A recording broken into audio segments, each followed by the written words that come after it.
At long last, to Pokemon XD Gale of Darkness, you can just call me Stent. This, as far as I'm aware, for the longest time was one of my favorite Pokemon games of all time, or at least it was around when it came out, and a couple of years onwards from that. It's gonna be interesting going back nowadays and seeing if it holds up. I'm gonna try and avoid talking about the battle animations, because obviously everybody's run that whole discussion topic into the ground. Did you hear that saving? No. I just want to start things off with the nice little starting animation here, because just like in its predecessor Coliseum, I do have a lot of fond memories for it as well. Just,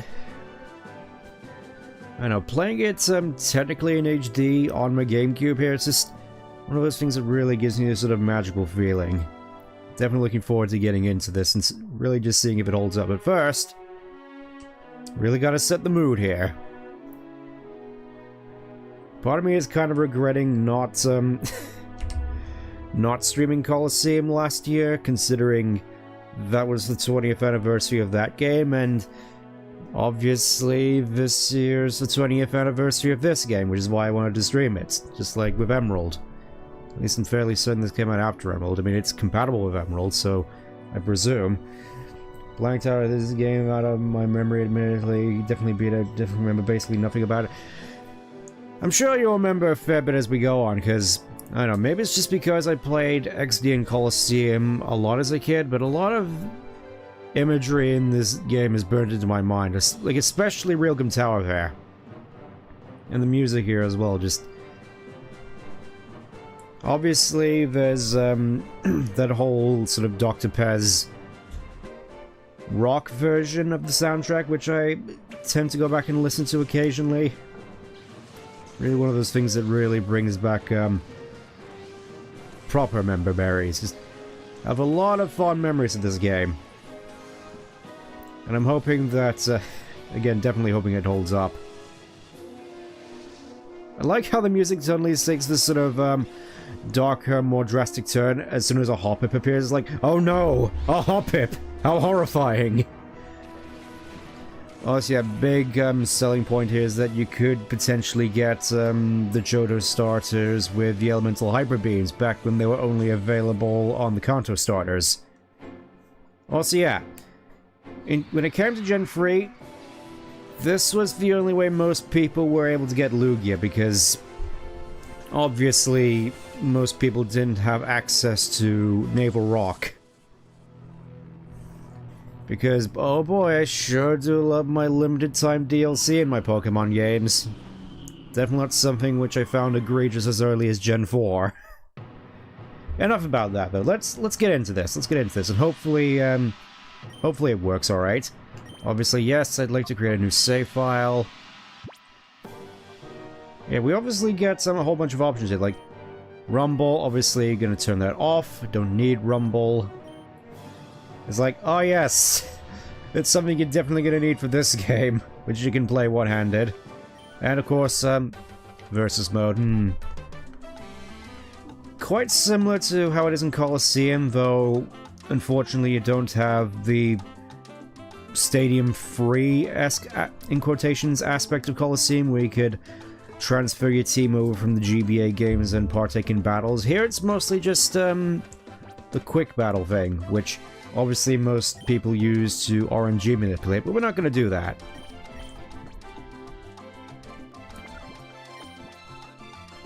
It's like the RNG manipulation revolves around trying to get certain types of Pokemon here with certain types of health values to line up quite perfectly, but we're not going to be doing that now. I just wanted to come in here because I really like the music.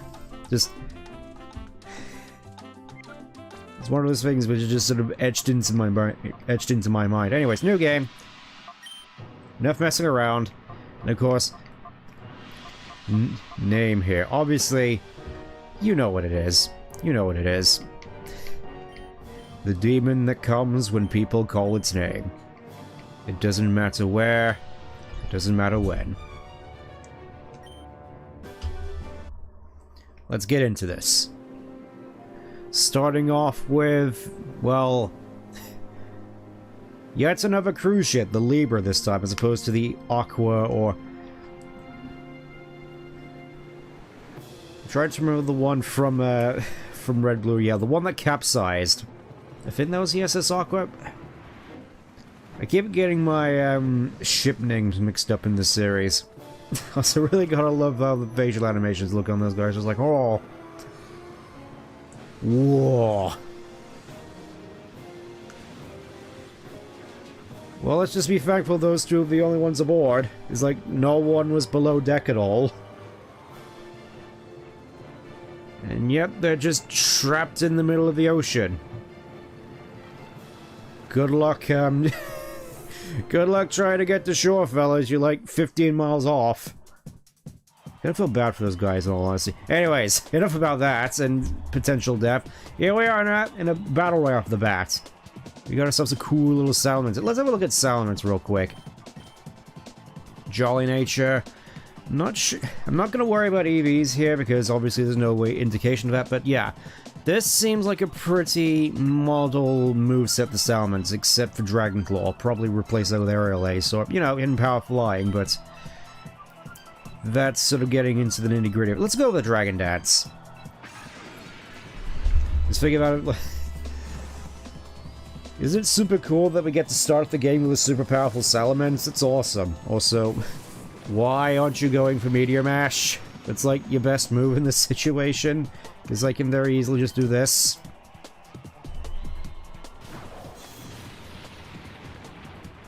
Oh, you actually survived that. Okay.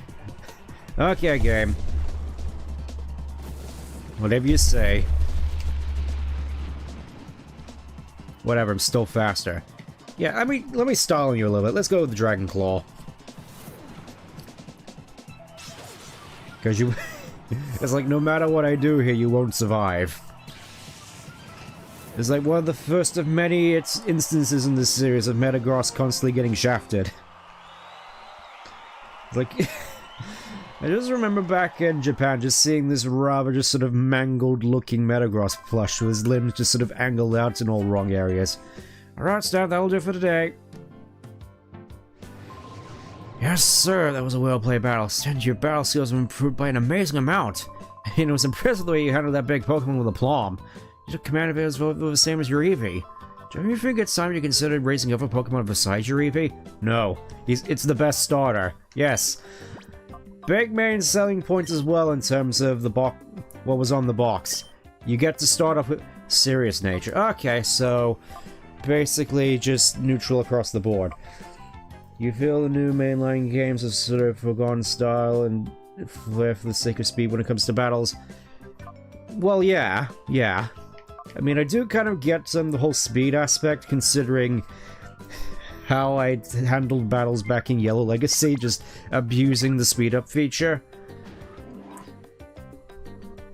It's like...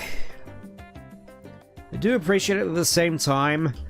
I feel at the very least, it's been particularly bad in, you know, Sword and Shield and Scarlet and Violet, just not having any sort of flair to the models, just looking at this game and how fucking different attack. Yeah, I mean, obviously everybody in their auntie has pointed that out with regards to this game, and especially Battle Revolution. Main thing I'm worried about going into this, especially after Yellow Legacy, is pacing. Just how long are these battles going to go on for? Hi, Stent, have you finished training? Stent, this is the Director's office. Do you wish to pay a visit to Professor Crane? I mean, I could just ask him. He's right next to you, Mom. No need to be that stiffly official, Lily. But... oh yes, I heard the battle coach singing high praise about you.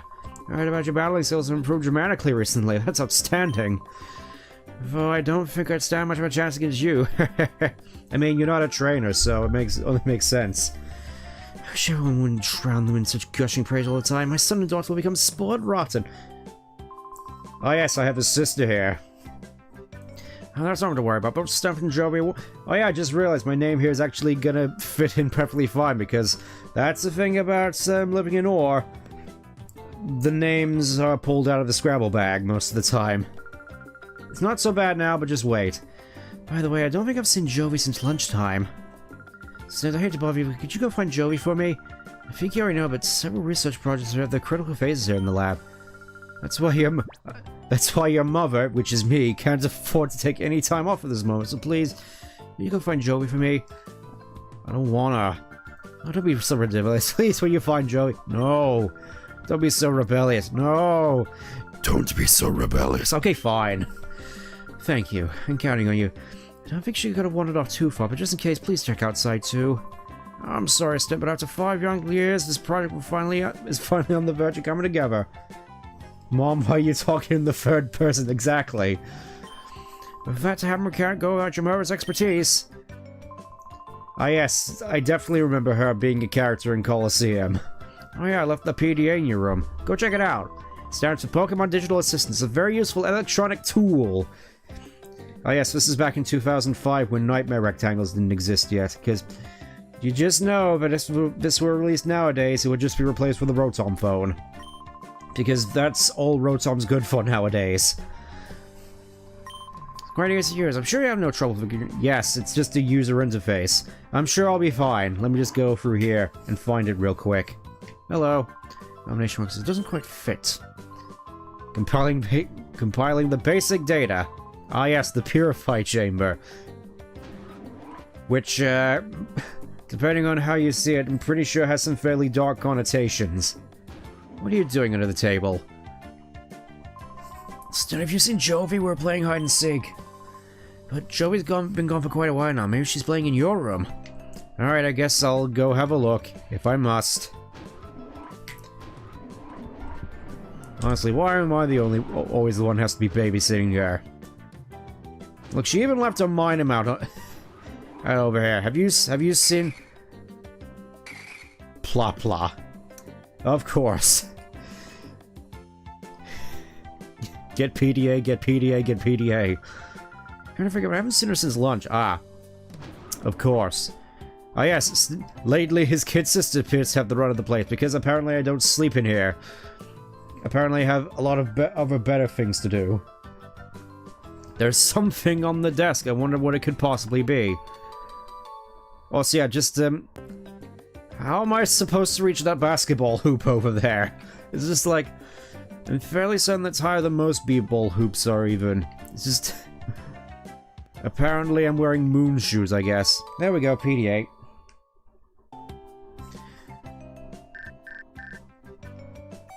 Same brain cell. If you're in the same mother, you must obtain the PDA. Try out its many features. By the way, Adam's been playing hide and seek with Joe. Yes, I already spoke with him. Alright, let's have a look at the PDA. Looking a lot more sleek compared to the one in Colosseum, which just looked like a whole bunch of scrunched up tinfoil by comparison. Strategy memo, which is basically your Pokédex. Mailbox. Pretty self-explanatory. Oh. I think this is where we got our official name for the currency in this series. POKéMON dollars, as opposed to yen. I'm still going to refer to it as yen, though, because immersion reasons, even though technically this region is based on Nevada. Whatever. Ooh, Curlia. How can we're always together, even when we're sleeping. Oh dear. This has a lot of extra connotations, knowing a lot of the lore we get in Diamond and Pearl. You want to become friends with Pokemon companionship? Ah yes, friends, and nothing else. Poké-yen. Yeah, that also works. Friends. Alright. Ah, you started me. Hey, it's you, Stan. It's me, Add-on. See what I mean by names pulled out of a Scrabble bag? You're looking for Jovi. We're supposed to be playing hide and seek right now, but she isn't around anywhere? Well, maybe she's gone over to Dr. Kaminko's manor. It's a big, weird house southeast of here. Jovi's it's in our game of hide and seek. I wish you'd find me soon. My back's starting to hurt. This will have no lasting connotations once that Curly evolves into God of War. Ah yes, especially considering the latest Poké short. Alright, so that lounge is noisy. I'm gonna see what the commotion's about. TV just came on, so maybe something big happened. Ah yes. Being dragged away for more plot reasons. Alright. That's not the news report from 5 years ago. We bring you ONBS news. Authorities have still failed to find any trace of the cargo ship SS Libra since its sudden disappearance off the coast of Gation port. Oh, off the coast, so it was more like a 5-minute... a 5-minute swim back. There have been no reports of flotsam that may indicate the ship's sinking. The authorities appeared mystified by the way the ship vanished like smoke. Ah yes, apparently Ore also hosts the Bermuda Triangle right off its coast. There are reports that numerous Pokemon were on board, concern is rising over their welfare. Who did the Pokemon belong to, or were they just wild ones? Why were there Pokemon on a cargo ship, I have to wonder? Oh, a cargo ship carrying Pokemon disappear without a trace, is that really possible? I find it a little hard to swallow. Well, maybe you should have a drink first. That should help. Anyways, yep, that's definitely the stadium model for Psyduck. Sound from the TV set appears to be disturbing the Pokemon. Well, so much for, you know, lab conditions. I wonder how many pot noodles are there in that fridge. As of the new Pokemon that even Professor Crane has never seen on that missing ship. Ah. This is pretty much in the sort of marketing hype for Gen 4 as well, so we may be seeing some Gen 4 Pokemon, which are sort of innocuous nowadays, but at this point it was like, wow, look at all these new Pokemon that are here. Like, Munchlax. I heard about you, but since you were not... I can have it standing stores, virtual reality stuff. Oh, real battle. Sure. I think this is technically the first real battle you can have in the game, so... may as well go with the free EXP. Ah yes. Sentret. Truly a worthy opponent. Yeah, it's just like, think a good example of this. Think stuff like Lucario and the Mystery of Mew, how it was promoting all these new Pokemon like Mime Jr., Lucario, and Weavile. It's basically the same sort of thing here. Where the main sort of promotional Pokemon here were Munchlax and...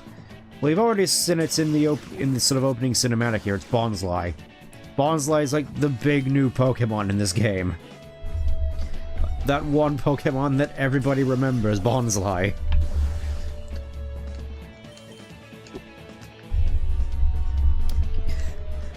Ah yes, this is definitely going well. I will admit, maybe it's just because it's single battles, this is going a fair bit quicker than I remember. Even with all those defense curls, it meant nothing.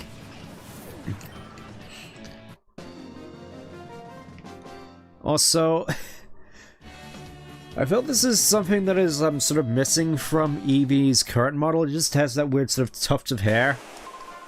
I think it's easier to notice if I go into PDA here. Obviously, it's just the stadium model again, but it's just Eevee doesn't have that sort of tuft of hair anymore on its head. Instead of just more sort of a round boy. Kind of love how... yeah, he is quite floofy, especially considering look at all the floof around his neck and how it's just constantly bouncing up and down with each of his movements. There is definitely a lot of charm to these stadium models. Anyways, have you seen Jovi anywhere? Oh boy, the water's Pokemon is so deep, and the water is starting the worms by the very fantasticalness of it all. Well, it was certainly fantastical up until you could catch God in a ball. After which it sort of just became increasingly less magical and more just sort of a corporate machine. You know all Pokemon have type... yes. Keep those facts in mind and plan the battle. You always gain an advantage over your opponents, because apparently they don't know what abilities are. Anyways, I think I'm just gonna grab all the items here that I can, like this one over here. I will say this is definitely quite the departure from the Ore I know from Colosseum. Like, there's actual trees here. It's like, where's the desert? Where's the Final Fantasy VII aesthetic? Because this seems rather like something you'd see in a more conventional Pokemon game. Let's go this way, I guess, to Kaminko's house.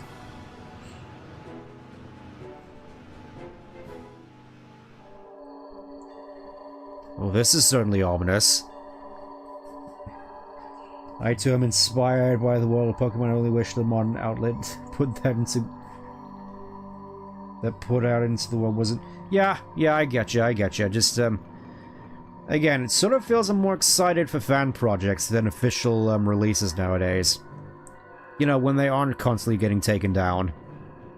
I mean, I was playing a little bit more Sea Glass earlier, and I'm definitely looking forward to streaming it, but it's just so nice. Just so nice. Wait, who goes there? Ah yes, the midgets has arrived. You must be burglar. Chobin will put you straight, don't you move. Chobin is name, and Chobin is #1 assistant to Dr. Kaminko. Chobin is only assistant, so Chobin has to be #1 assistant. Yeah. I will admit, this guy definitely still gives me a little bit of a chuckle. Just like, I am the only assistant, therefore I must be #1. And look at that, only the best security here with Sunkern, the Pokemon with the lowest base stat total in the game. I kind of feel so... Oh, and he's level 5 as well, just... Yeah, I kind of feel bad for this guy, in all honesty.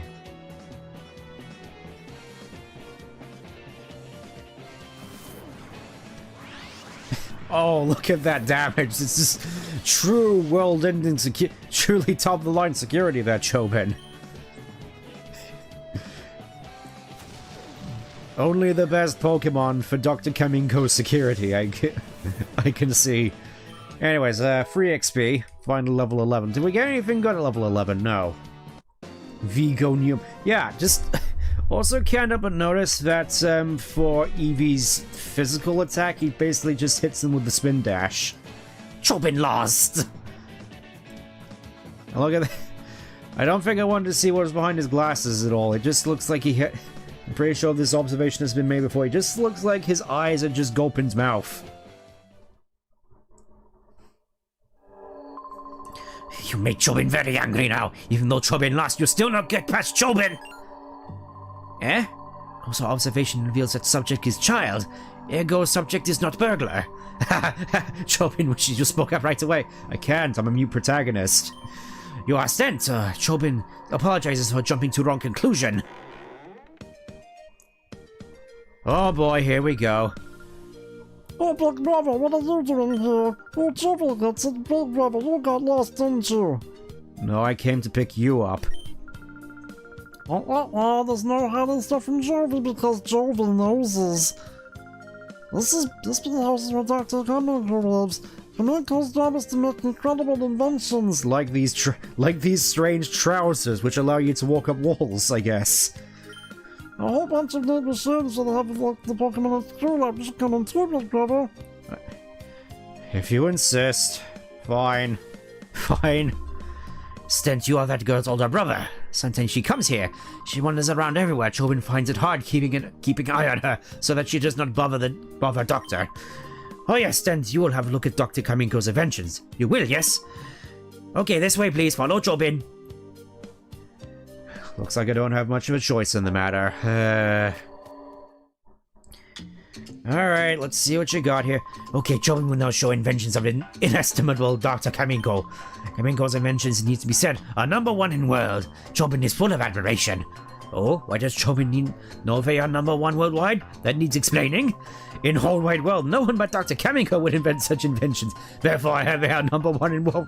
Ah, I can see where this is going.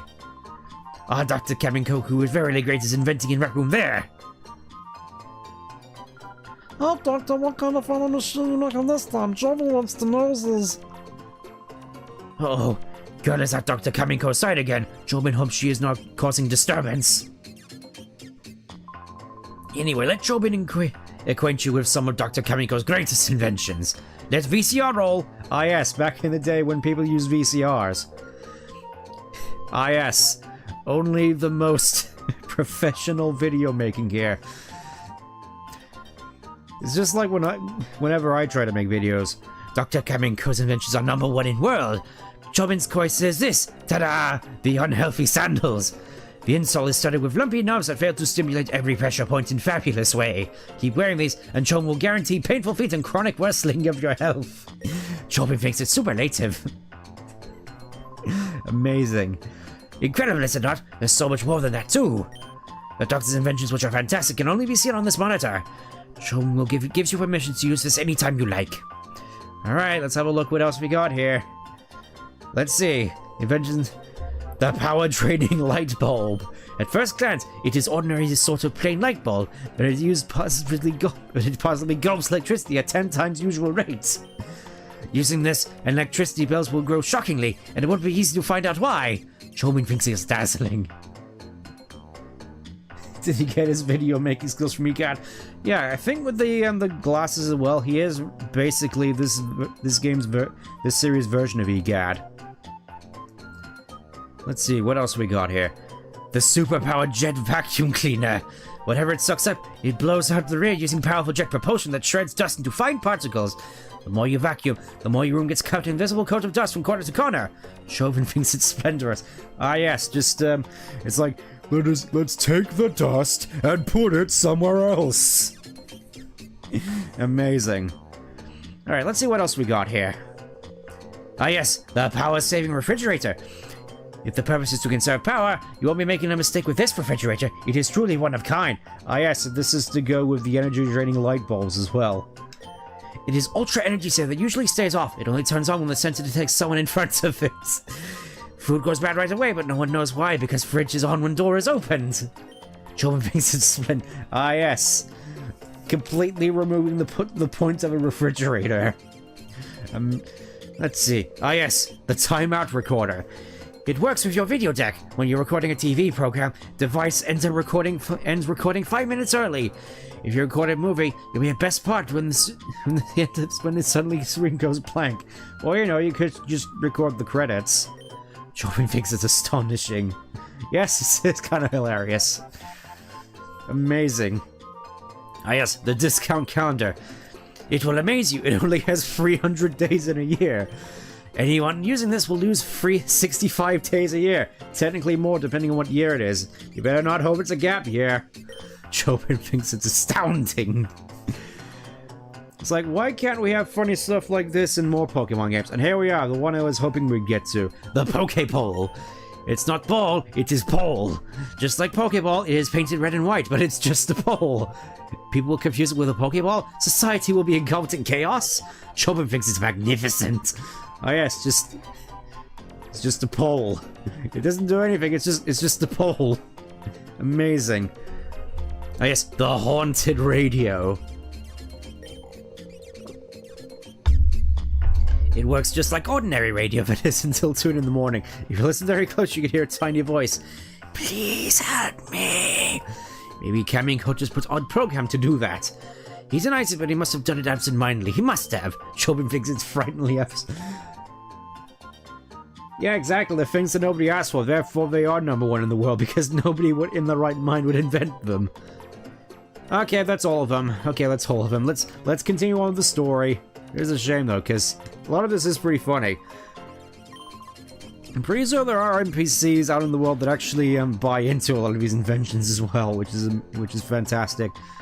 You come from the Pokemon HQ lab? My name's Mark. Ah yes, another Scrabble name. I run the part shop in Guardian Port. I was lab's director, Professor Crane, yeah? Ah yeah, if you'd be so kind, tell the professor that the machine part I need is ready, and you should come get it any time. Okie dokie. Alright, Jovi, let's go homesies. What makes an invention a bringer of joy? Guys, I bought this haunted radio off the dark web. We're gonna use it 3 AM to talk to the yeah, it's the clickbait, it's the clickbait radio. It does sort of lead me to wonder though. In the Pokemon universe, did Kamenko invent the Amogus potion? Incidentally, child, how long have you been here? Well, I just got here. I was just spending 5 minutes out there looking at all your amazing commercials. Hey, big brother, this is a funny drawing. It's really detailed drawing of a really weird machine. Huh? We're going hold on, big brother, but you just got here. Oh, Jovi gets it. Jovi has to show you the way home, right? Okay, that's what Jovi will do. Jovi will take you home. Yeah, needless to say, I don't think many people like this character. No, let's go home with Big Brother. A Amogus potion off the dark web of the sus dark web of free. Yeah, exactly. It will go great with your unhealthy sandals. You can use the unhealthy sandals for your imposter cosplay, I guess. Jovi wasn't gonna Dr. Bye-bye. And there we go, Jovi's now following us. Yep. That's how Dr. McGee rules all the time. Trouble says that a genius has different sensibilities. From ordinary people. The sensibilities mean you're kind of absent-minded in a fog. Don't people say Professor Yeah. I kind of forgot how funny the writing in this game could be. Alright, let's go home. You appear to have traveled far in your search for Joe. Please come back to the HQ lab. I need your help with something. Yes, it is. Email from the professor wants to come in quickly. She was worried about letting you know the subject, but come on, you go home too. Let's go right now. I'm definitely gonna regret hearing of this voice now. The very thing you want is your Burger King. The last thing you want in your Burger King burger is someone's unhealthy sandals. Oh no.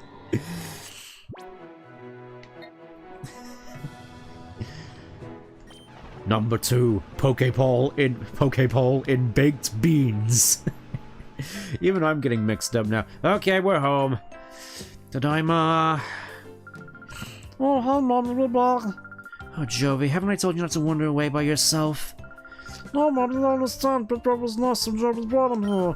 If Joe wasn't bad, Joe better be quiet by now, so you can't go. Yeah, I really still dislike this character. This house, this is... Yeah, that's a nice way of putting it. What, big brother? Oh my, Jovi, you are such a brave and resourceful girl. It's quite enough for today. Besides, Idle must be tired of waiting for you. Baked beans. Oh my gosh, I was in the middle of hide and seek. Okay, brother, see you later, brother. Hopefully I'll see you never. Stan, thank you for finding Jovi for me. Oh yes, Professor Green wanted to see you. Go see him right away, please. I need more coffee. Yeah, she definitely strikes me as the sort who'd just be tired all the time, even more so than me. Just constant diet of coffee, just like this person here. Here at the Pokemon HQ Lab, we undertake a great variety of research on Pokemon and their ecosystems to battling... Oh, it's you. You just get me out of my wits. Well, maybe you shouldn't fall asleep at your desk and you can get fired at this rate. I haven't seen you in a while. Are you doing well? What I happen to be working on is a special routine for catching Pokemon. It's finally almost completed my machine. I need to focus it. Ah, yes. You're doing a lot of focusing, but it looks like by standing in the middle of this room by yourself. Alright, let's... Wait, Blissey. Still the Stadium 2 model, but still. Let's go and talk to the Professor. He's not here, is he? Welcome back. We've gone far away. The director went down... You didn't bump into him. Well, no, he was just... he straight up teleported. Let me just check. You go down here, go back in the same room, and look at that. He's just straight up teleported there. Nice. Thank you for wasting my time, game. Oh, hi there, Stern. I've been waiting for you. Wanted to show you this... Why do we have a snag machine? Has Aiden told you anything about the snag machine?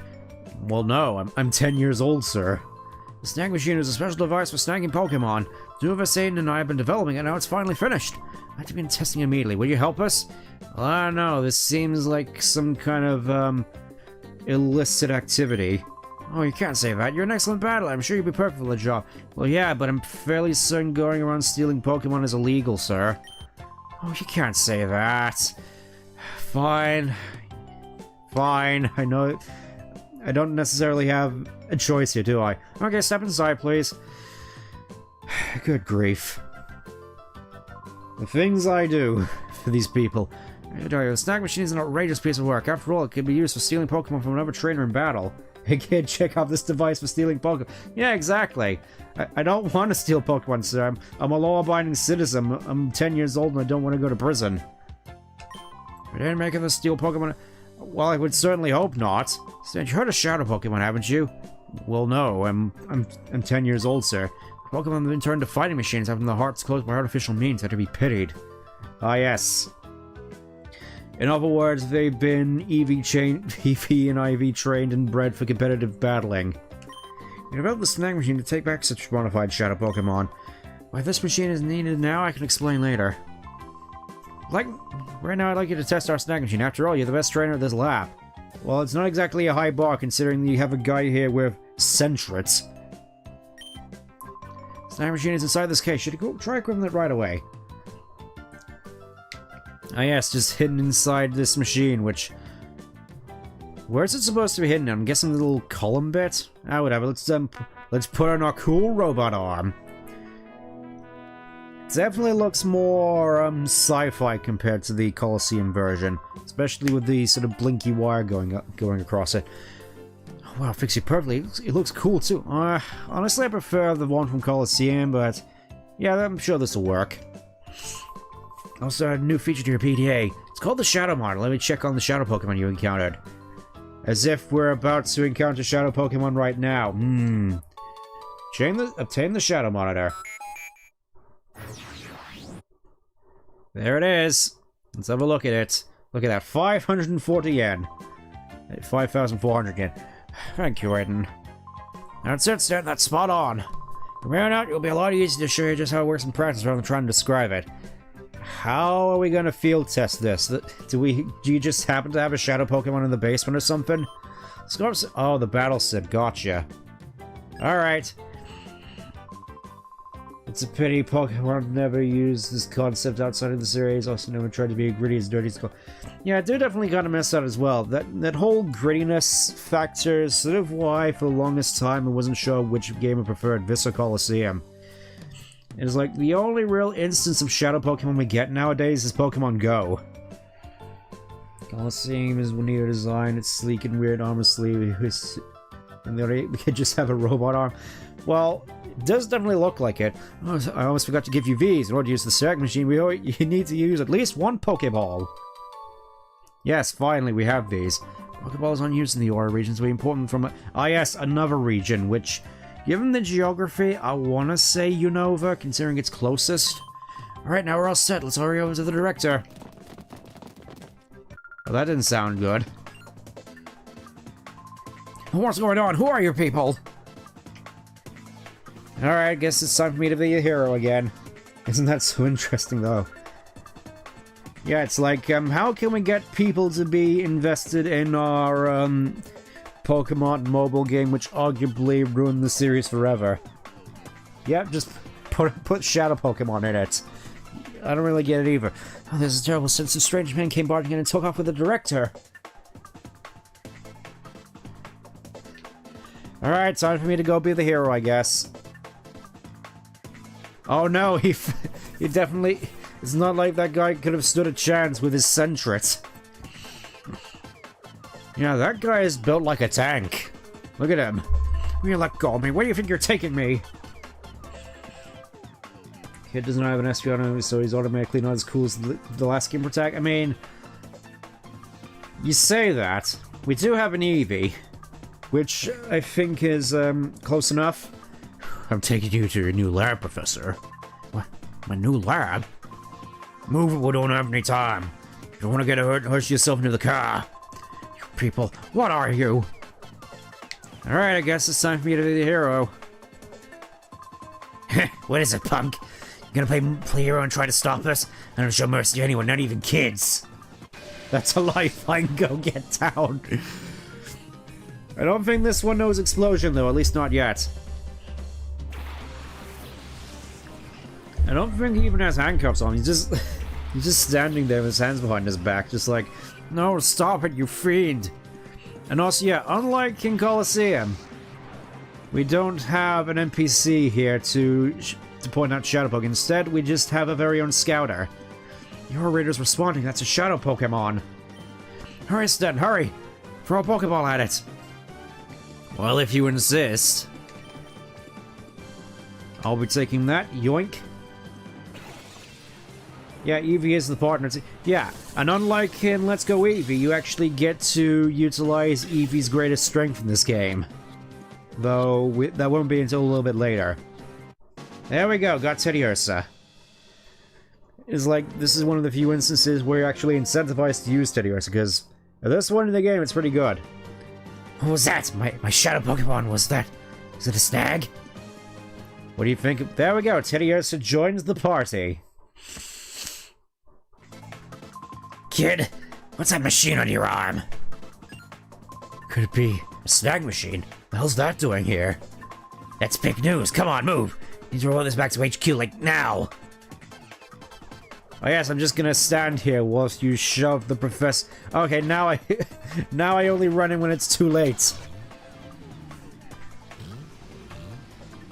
I mean, I could just hop on my bike and give chase, but I guess I'll just stand here, I guess.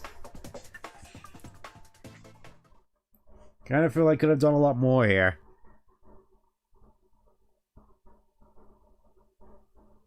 Oh, that's up the professor. Well, at least Jovie's sad, so at least it's like, gotta look on the bright side. Jovie is crying, which is good for me. Don't cry. No, please, cry some more. I'm sure Professor Crane will be okay. Scatter that shows her Eevee IV values when it explodes when scanning Arceus. Unfortunately, it doesn't scan EVs and IVs, but that would have been awesome if it did. We contacted the police and the proper authorities about Professor Crane. They should let us know if they discover anything. I still can't believe this is happening. Professor Crane predicted that someone again would try making shadow Pokemon. His prediction was on the mark. Start the Teddy Arts you snagged probably wasn't the only shadow Pokemon that was made. When the Purified Chamber is complete, we may be able to save many shadow Pokemon at the same time, but Professor Crane is crucial to this project. Without him, there's nothing we can do. Oh. Oh. Not sure how I feel about the human designs in this, just with the weird alien eyes. It's like they were trying to go for an anime thing, but I don't think, the shading or whatever really does it justice. It's completed. We'll finish the Purified Chamber ourselves.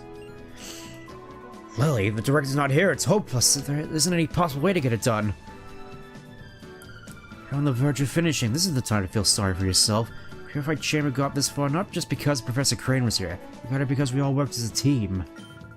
Hovercraft thing is a neat design. Well, it would have to be if you want to traverse the sands of Ore. We've come this far, it'd be wrong to stop now. Our pride as scientists are. Ah, yes! I'm doing this for my scientist pride, Kakarot! Because my father may have been an average fighter, but he was a brilliant scientist! Things get very busy around here. I'll go upstairs and check how the day process is progressing. Alright, see you later, I guess. I'll just be here. Bonding over my new teddy bear. Quite like the music here as well. Really sort of motivational, really upbeat. Obviously, Shadow Pokemon, we have no idea as to what its stats are outside of guesswork based on its stats. I mean, obviously high attack stat. And unlike in Colosseum, we have a whole flurry of Shadow moves now. The main ones just being Shadow Blitz, which is basically Shadow type version of Tackle, and Sharply Cut's Evasiveness, which I feel may be situationally useful. It'll be interesting to see how that plays out.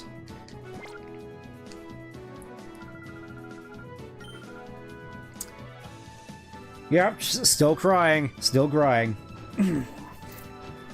Alright, may as well go see what we can do about this whole situation. I think we have to go in here next, if I remember. If I recall correctly. Space Day should be fine now. Keep going with it. Since you came at the right time, may I get you to run an errand for me at Gation Port?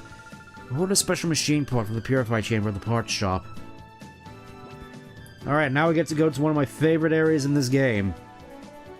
It's due south from here, but it's not far, but please be careful. Jovie knows the part shop is right next to Emily's house. Very strange way of spelling Emily, with an I. Mama, can Jovie go? Jovie wants to help out. Please, please, can I just go alone? Jovie, I appreciate you offer. I know you want to help, but this is an important component. Why are you relenting so easily? Just force her to stay home. She's like 4 years old and completely insufferable, please. Okay, if you're a member of the lab staff too, you may go if you take Stent with you. Yeah, would you mind going with Jovie? Yes, I would. I very much would. I'd rather just go on my lonesome. She'd only slow me down. Okay, Mama. Big Brother's Jovie's assistant. You have to listen to Jovie, Big Brother. Don't, please get me out of this. Jovie, please. Please. Can we not do this? Can I be excused? Stand Joey, both of you, please. Very careful, please. I'm counting on you two. Alright, let's go. Please don't send Jovi. That's what I've been saying this whole time, but I guess if we must, let's just get on with it. let's just get on with it.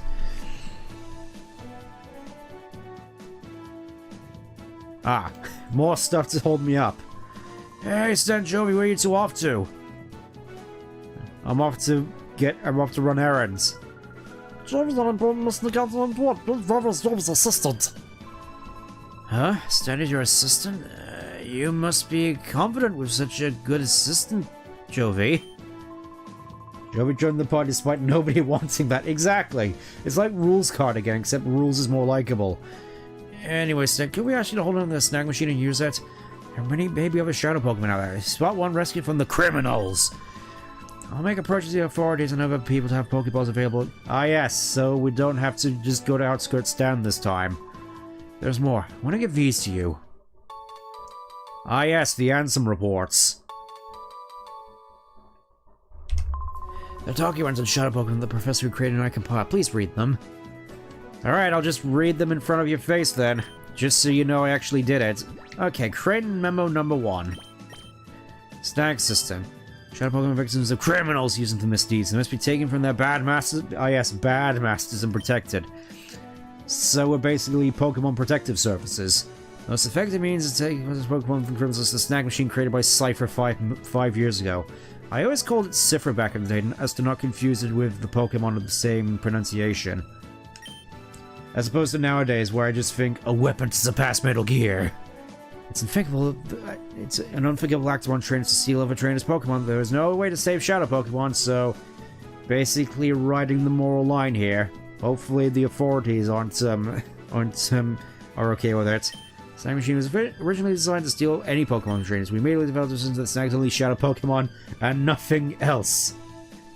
Okay, look, Eevee, I have a laser pointer. Oh, I kind of want to see that now. I mean, I know they put out some videos of Pokemon acting as pets, which is adorable, like the one of Eevee just jumping on the bed, or the one with Arcanine nearly crushing the trainer. Alright, the Scouter. It's possible for ordinary people to skin Shadow Pokemon for any Pokemon based on appearance. In development of a new snack machine, our biggest challenge was devising some means of recognizing Shadow Pokemon immediately. We solved this challenge by making a headset device that senses Shadow Pokemon and their power levels. We named this headset the Scouter. Alright, I've read them now. I can go. Off to one of my favorite parts of the game. Well, one of my favorite areas at the very least. Just the visuals, the music. I want to let it sink in for a little bit.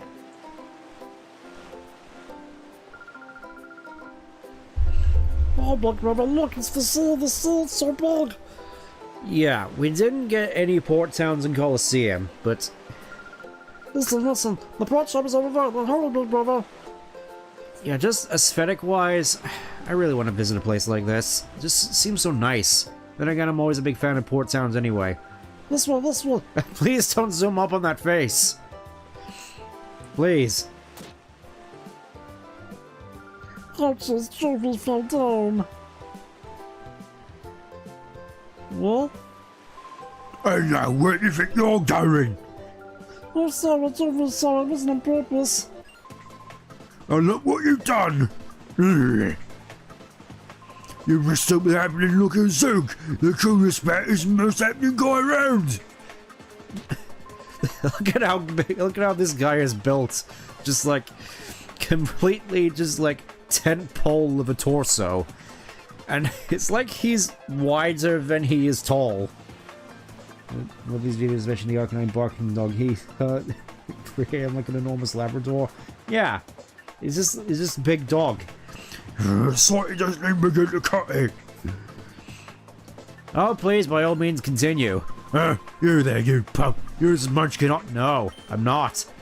Please, by all means, continue. Looks to me like you're a trainer. You look like you'd be a million times more fun than some munchkin. I don't know, beating up Jovi seems like a pretty fun prospect. Here, let me join you. I'll stomp you flat with my shadow Pokemon. Oh, Zangoose. One Piece goofy looking proportions. Yeah, it does. I can definitely imagine it. That's quite enough of that. Oh look, it's a shriveled raisin of a man. Pokemon aren't meant to be used in such a manner. Choose your place and time. Shut it, hey! Million senior citizen, take your preaching to someone who cares. You want me to pound you too? I don't. Would you please care to rephrase, man? Mr. Verge, perhaps I should. Look at this Wesker-looking guy. And who do you think you are? And now you're gonna play with the man? Gonna play the man and stop me? Oh, this gets better by the minute. Let's see you try. This guy every day is arm day and steroid day. Well, let's see how this goes. So, oh, level 44, nice. Against a level 28, yeah. Yeah, pretty much one shot. Can't say I'm surprised with that. Odds are I'm gonna have to fight this guy at some point, aren't I? Mystery Man Autos defeated Fugzook. Your power, where does it come from? Well, it's an Alakazam, so obviously he's gonna be super powerful. You've done it now. Don't think you're getting away with messing with the Great Zook. Remember this. Okay, bye, I guess. Should I give chase? No, that won't be necessary. He won't come back. Leave him be. Yes, sir. Let us be on our way. Oh yes, those guys certainly look important based on their designs. Lots of power, this little too big of a man. Oh, fuck you! That hardly deserves such gratitude, my little lady. You did only what had to be done, nothing more. Okay, it'll never be funny that this enormous guy goes for a Pokemon battle instead of just hitting people. Yeah, it's just Pokemon World logic, where bodybuilding basically serves no purpose, apparently. Because you don't throw hands at all. Just like, all this power, and yet you never use it. You deny your muscles their purpose. That old man is Mr. Verdi. He's supposed to be really wealthy. People with him were really strong too. Wow, they're ever cool. Jovie? Oh. Is that you, Jovie? Oh, I'm alone. Acri. Again, Scrabble names. Jovie.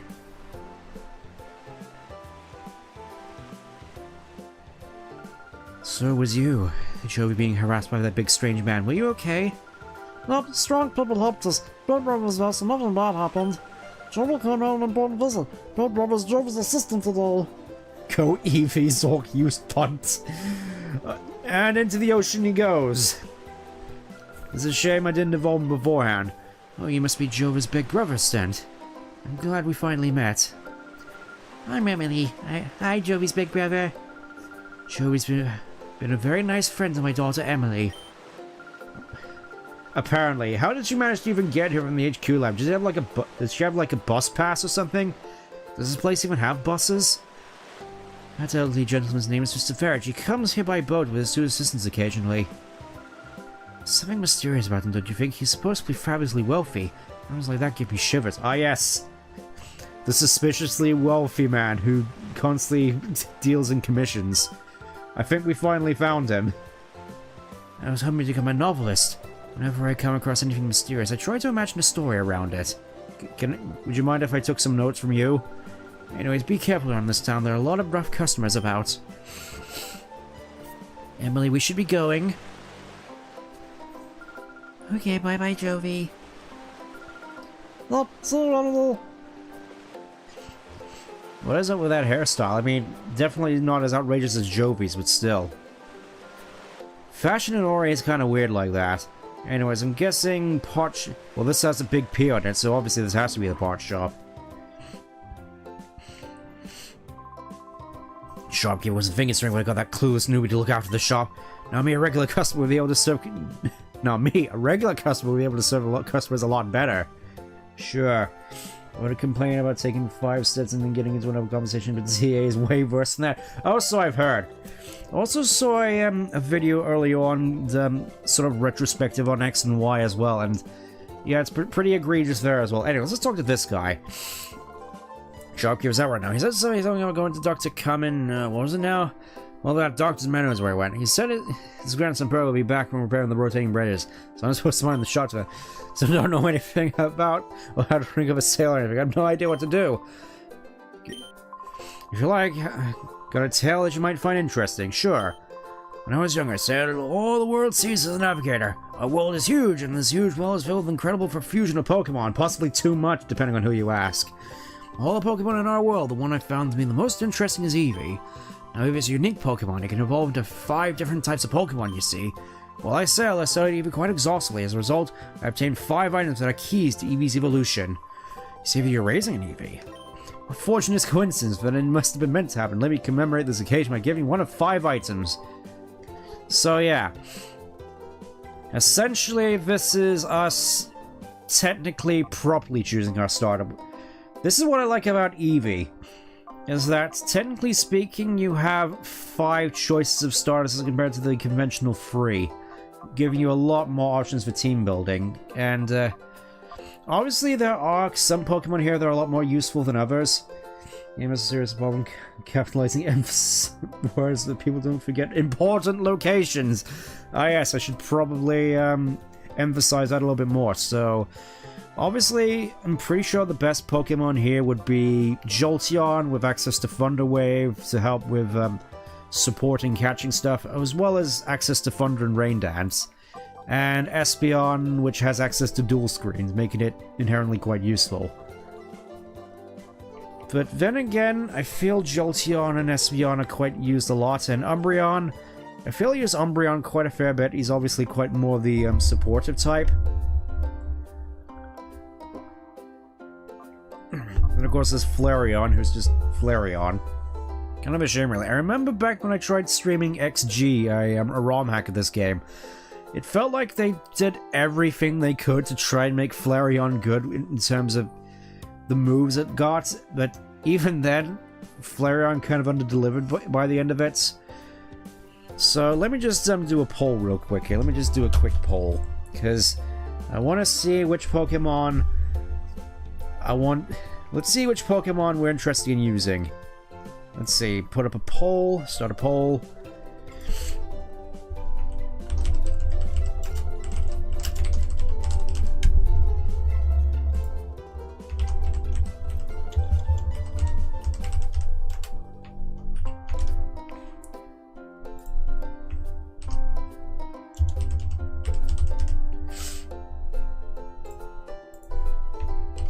There's a reason that I'm picking out the ones I am. Alright, I'll just do that whilst we go out and explore more of the port. Okay, here we go. I'd be spoiled by having both Espeon and Umbreon in the first game, but only having to choose here. It would 100% be Umbreon for me. Yeah. Out of all the evolutions, Umbreon is definitely my favorite. Illegal wording on the Vaporeon option. Oh, I can't back out of this. Shoot. Okay. Guess we'll just hang on a bit whilst I go over my particular history of a lot of the evolutions. I feel most of the time I tend to favor more towards Espeon, Umbreon, and Jolteon. I did use Vaporeon once as sort of a means of filling out an X and Y team at one point. That's like the last time I probably used Vaporeon, because much like with Blastoise, when it comes to Kanto, there are a whole bunch of other better options in terms of water types, like Slowbro, Starmie, etc., Lapras. So it's like... why would you use Vaporeon in that sense? I mean, it makes a little bit more sense here, just having a powerful water type right off the bat. Unfortunately, though, I would say Vaporeon would probably be one of the better ones if it got access to Surf, but it doesn't in this game, as far as I'm aware. There's no access to Surf. It's not like in Colosseum where you just start off with Quagsire, which gets Surf, and later on Earthquake, making him, like, the best Pokemon in the game. I will say, one thing that really, like, another core memory for me, I'm not sure people remember back in Gen 5, there was this, like, event for you to get your very own evolution, with a with a hidden ability on it, in which you had to do this like Arkanoid clone in order to get it back on the official website. And I remember specifically really wanting to get an Espeon with Magic Bounce back when hidden abilities were this new and fanciful thing, and it's like, ooh, Espeon with Magic Bounce, which is ugly one of the best abilities in the game. Obviously, I'd want an Espeon with that. Jolteon is sadly another design that doesn't translate to Furry well because the spike fur has no texture. Well, I don't know. I think, given he's most supposedly be jaggedy, I think it kind of translates sort of well to the low polygon nature of this game. Anyways, let's check the poll. Let's check the poll real quick. I think I've yapped enough to... Okay, we'll go for a little bit later, but I think the majority wants me to go with Umbreon, which is fair, Can't exactly blame you for that, because obviously I too am a big fan of Umbreon. Well, it's just kind of a shame as well. Part of me definitely wants to go with Vaporeon, mostly just because we already saw a fair share of Umbreon and Espeon in Colosseum, but... Well... If nobody else, I'm gonna leave the poll up for another couple of minutes, just thinking in terms of other stuff that I can think of with regards to core memories with regards to Umbreon. Main thing that comes to mind is when I played XG, the ROM hack. Off stream, my first playthrough, I went with Umbreon. For some reason, they gave it the ability Filter, which is mostly known for being the signature ability of Mega Aggron, in which it basically halves damage from super effective attacks, meaning alongside a particular item you could get in that game to negate damage from Shadow-type Pokemon moves, Umbreon was basically my tank throughout most of the game, especially... It was this Pokemon which just took so many hits and refused to die. It was amazing. Chose the cuter out of the three. Yeah, I suppose that's fair, Let's have another look at the poll. Gonna give it a little bit more. Umbreon also fits the Gale of Darkness. It's not called Gale of Electricity or Psychic. I mean, that's fair, but then again, I suppose, it also comes back to the fact that in Japanese, Dark type is known as Evil type, and Shadow Pokemon are known as Dark Pokemon, which, it's another one of those things where localization kind of retroactively screws up future naming conventions, like the Ultra Ball in Japanese is known as the Hyper Ball, which kind of messes things up considering in Gen 7 the Beast Ball in Japanese is known as the Ultra Ball. So it's just like, well, shoot. Good amount of confusion there. Yeah, I think the poll's pretty much finished at this point. Alright, if everybody insists, we'll go with Umbreon.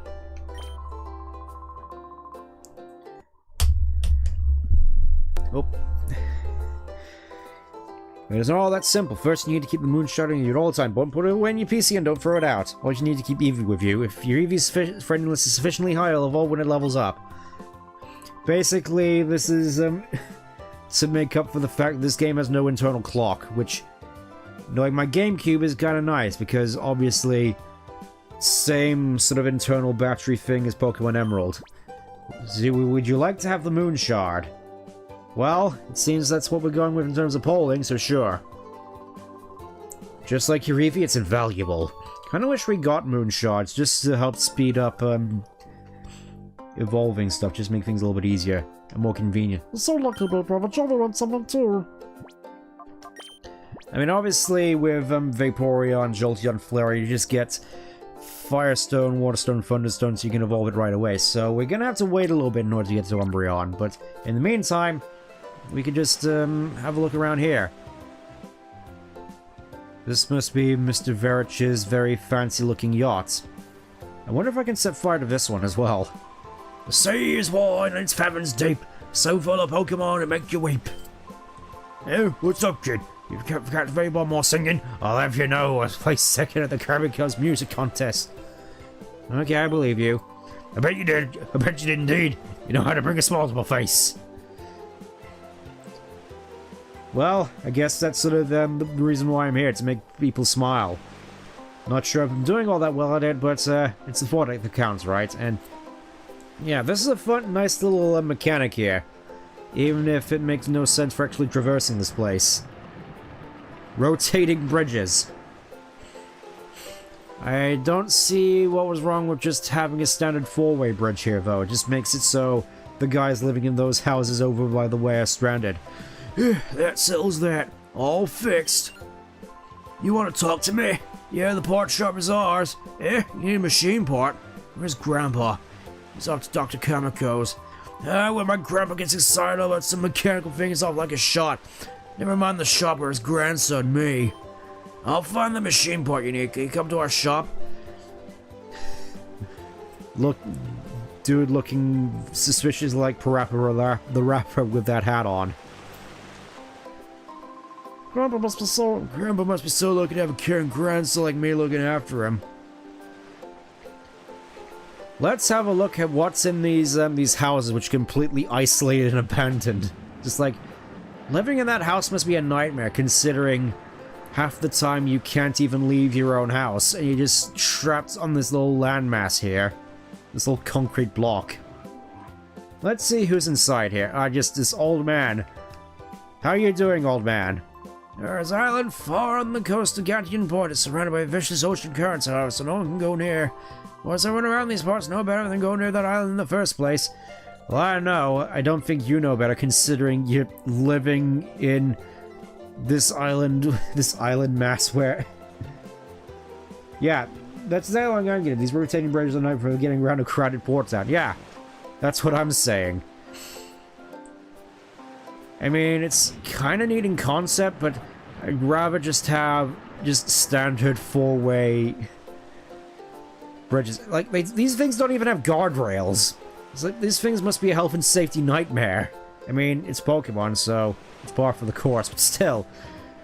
It's just like in the Mako. It's just like in the Mako reactor. There's just no guardrails, so you just... I mean, I suppose this is still technically safer than the Mako reactors, because there's no gears for you to just fall in and become Blender. And become part of a Will It Blend episode. Here at the very least, you just fall in the ocean. I don't think there's even any ladders here, though. Imagine if someone could let the elevator close when you need it, and also the elevator is a bridge to another part of town. Yep, definitely seems nightmarish. Hi, welcome, youngster. No needs to be spoken, no questions asked. We shall battle, yes? A battle with a feisty lad is one to be savoured. Yeah, I think I do definitely want to fight this guy. Kyle with the C. Shut up. So he's here with a Tailo and a Ladybug. Definitely more low-hanging fruit for us to fight here.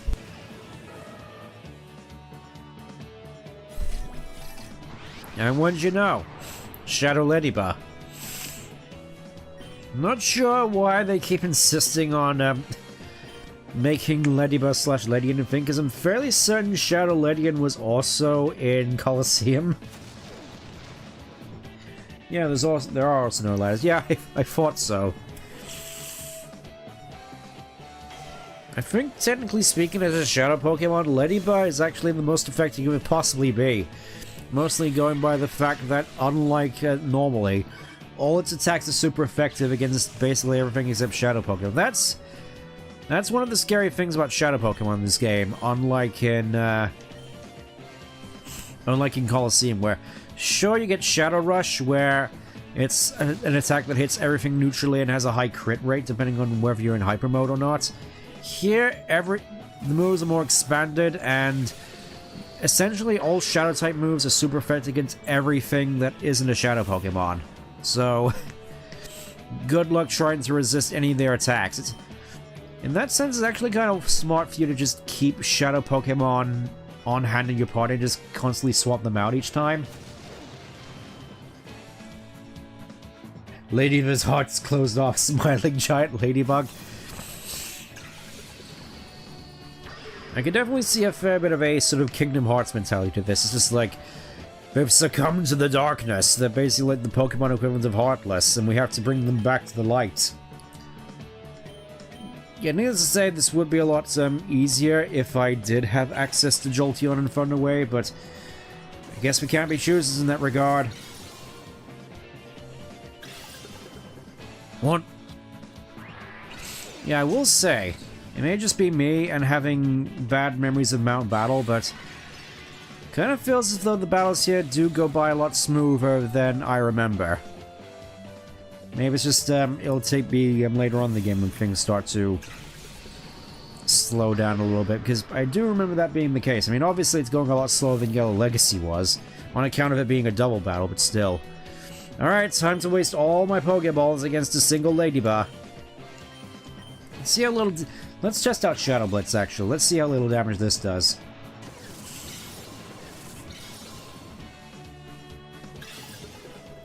One, 2, 3.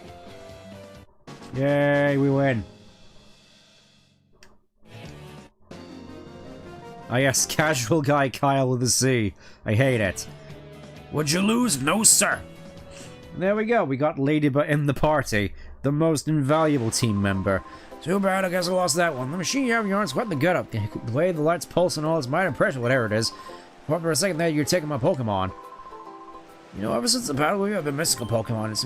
It's important, precious Eve and Pokemon I even gotten a gift. We have an idea where... Oh, this poor fella. I like how these shadow Pokemon trainers never comment on you stealing the Pokemon. This guy is even obviously a jerk like that in the first game. Yeah, it is kind of weird like that. It's like, the first guy we came across is the only one who mentioned, oh, he snagged also this poor guy. Also just living off an island on his own, unable to leave his house. What about you? I lived in Cartillon Port for many years, and I've never seen a cruiser that grand or luxurious. Well, I imagine you've been in your house for many of those years, like a vast percentage, because you can't leave. That cruiser looks capable of sailing anywhere in the world. I'd sure love to sail on it. Well, I don't know. I've had my fair share of cruises in this game. They don't register. It's go. Yeah, apparently not. I don't get it either. I see an item over here. I mean, I do find it interesting that they just have these Pokeball-shaped chests to sort of emulate Pokeball items item sprites in the field. That does mean, obviously, we don't get the classic Voltorb mimic gimmick in this game, unfortunately. Ooh. You actually get to climb the lighthouse and gather all its treasures. Does the snack machine spray hallucinatory caps or something? I mean, they didn't mention that when I asked about it, so I can only imagine. This is like, yeah, that is a very good question, actually. How do they not notice? Most people take the elevator. Are you doing this for exercise? Yeah, that and looking for items.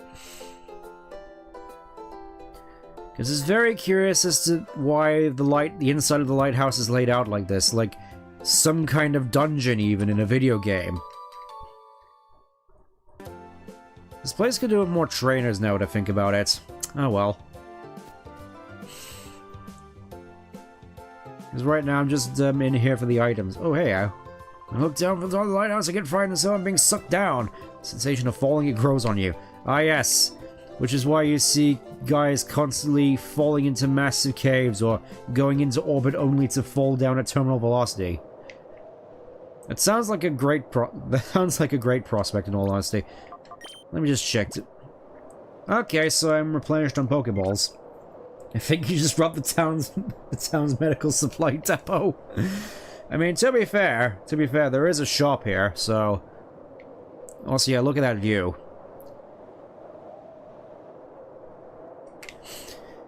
Yeah, I don't know, just, this place feels like such a mood, man. I'd definitely love to actually come to a place like this. I mean, they do say it's shady here, but it still looks nicer than where I live. You see the island down in the distance there? It's all obscured by clouds. When the clouds were there, we get a gorgeous sunset at dusk. Yeah, if only. Eevee, you look like a trainer to me. Someone give me a wiggly tough Pokemon, I test it out on you. Ah yes, we get the bodybuilder trainer type. I'm not sure this is the first time we see the bodybuilder, but yeah. I think this is the first instance in the Pokemon series of buff girls. Something which would become a staple, starting in Sword and Shield.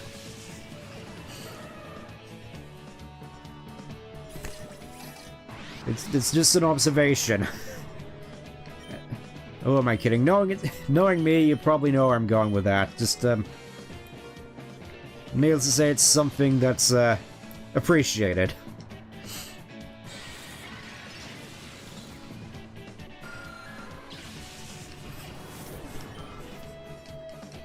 Oh, Shadow Hold. What? I'm gonna have to remember what all these different Shadow moves do. Oh, it's basically Mean Look. It would be really cool if you could team that with Intimidate. You know, just keep them in whilst they're wowie zowie.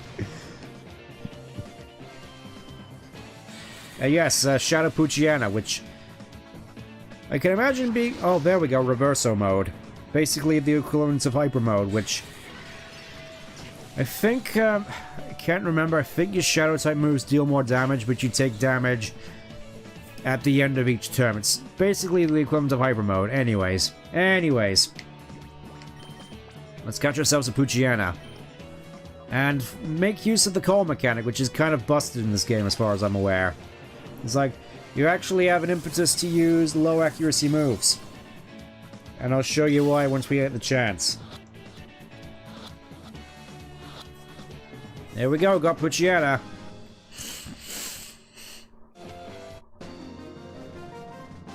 Sorry about that, just need to take these out of circulation. This Pokemon was too weak. I think it's mostly just the battle dialogue was more so join the organization because they said they give me a strong Pokemon, something not like the usual one. What's so tough about it? I was calmed. Yeah, I think a lot of the dialogue here is under the assumption that you fainted the Shadow Pokemon instead of catching it. Because this game does definitely account for you accidentally fainting Shadow Pokemon, which is nice. It's not like in Colosseum where any Pokemon you miss are locked to the post-game. But we'll get into that when we get into that. For now, let's go and find... let's go back to the shop. Because I don't think there's much more else we can do around here. Aside from, there's one place that I definitely want to go to. So I've gone the MC's Hover Motorcycle in Colosseum, had a sidecar. Yeah, a sidecar. It was awesome.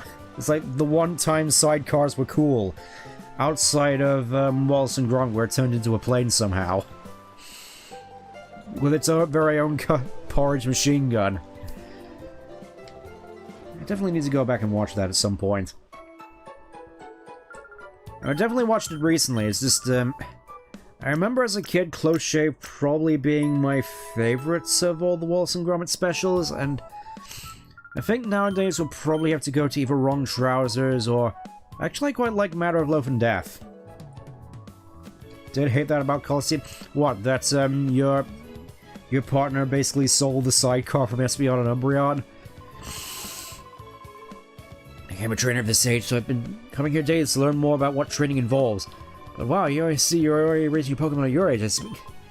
Alright, well, at the very least you seem to be contributing more to society. It sounds like at the very least you've gotten a job beforehand, or made it through school. Which is more than can be said for most trainers. Sidecars are cooler when it's for characters' pets to ride along. So, what does that say about putting a Gardevoir on the sidecar, for instance? Where does that sit on the cool scale, do you reckon?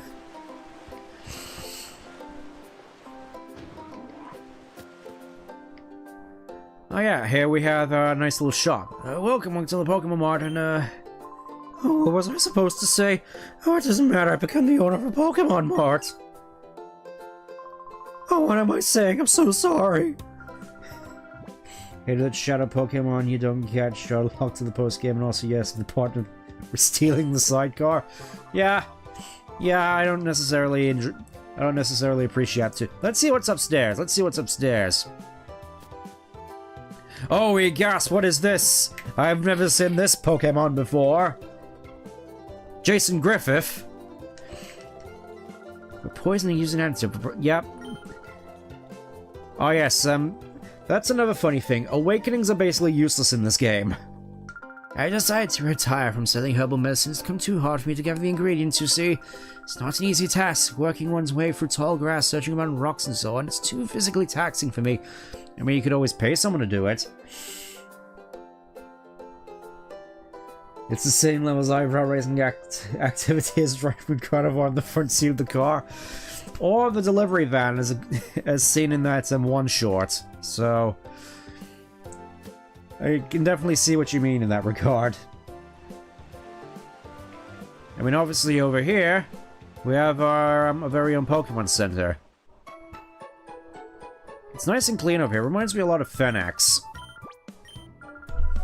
Except it doesn't have the Trade Center in it.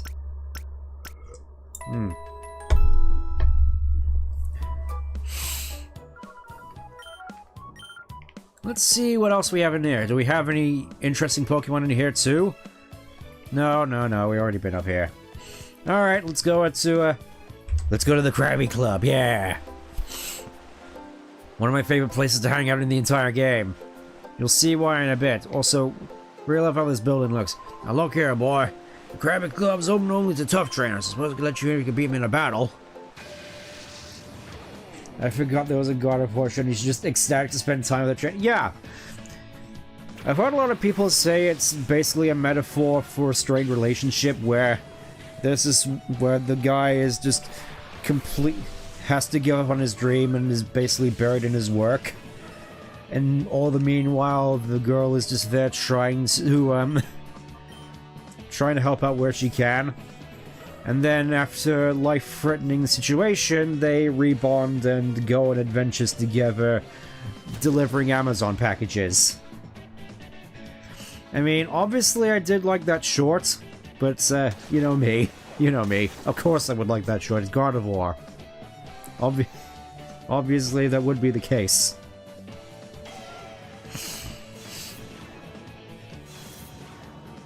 Also, yeah, the call mechanic here works similarly to how it does in, Let me just check real quick to see what the call mechanic does for Teddy Ursa here. Can I just use it to... Yeah, call mechanic basically acts as a free X accuracy. Sad that the Krabby Club does not have a giant Krabby-themed sign. Well, it's a Krabby-themed building, so... close enough, I guess. This also means that X accuracies are also useless in this game. It also means you actually have incentive to use low accuracy moves. Oh, there we go, we get Lick.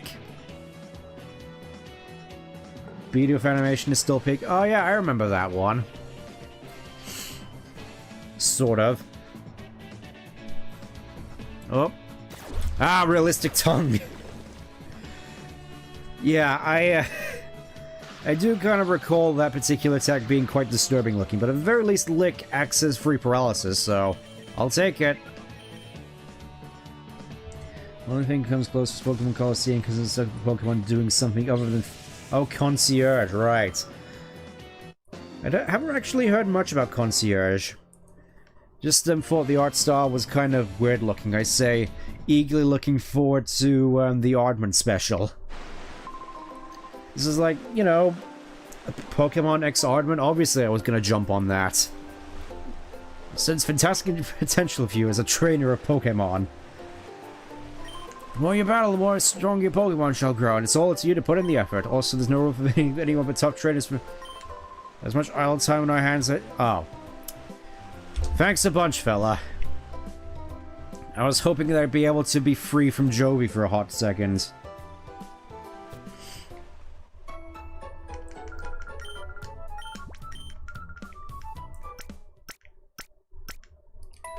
One can only dream, though. One can only dream. Let's have a look at what we have in terms of party members at the moment. Let's see what we have to work with. Oh yeah, Teddy also has pickup. I forgot about that. So good, I strongly remember watching it. It's a very chill short series. Yeah, but it's on Netflix, and I don't really... Ooh, this one has Swarm. Nice. And Runaway. Not entirely certain if that changes to Intimidate upon evolving, but we'll see. We'll see. Yeah, I can certainly imagine a lot of the appeal in stuff which doesn't involve Pokemon battles, because I think a lot of people would just like to chill and hang out in the Pokemon world, because it's... Like, even Lumios in Legend Zar still seems like a nicer place to live than the real Paris, despite all the jokes I can make in terms of parallels.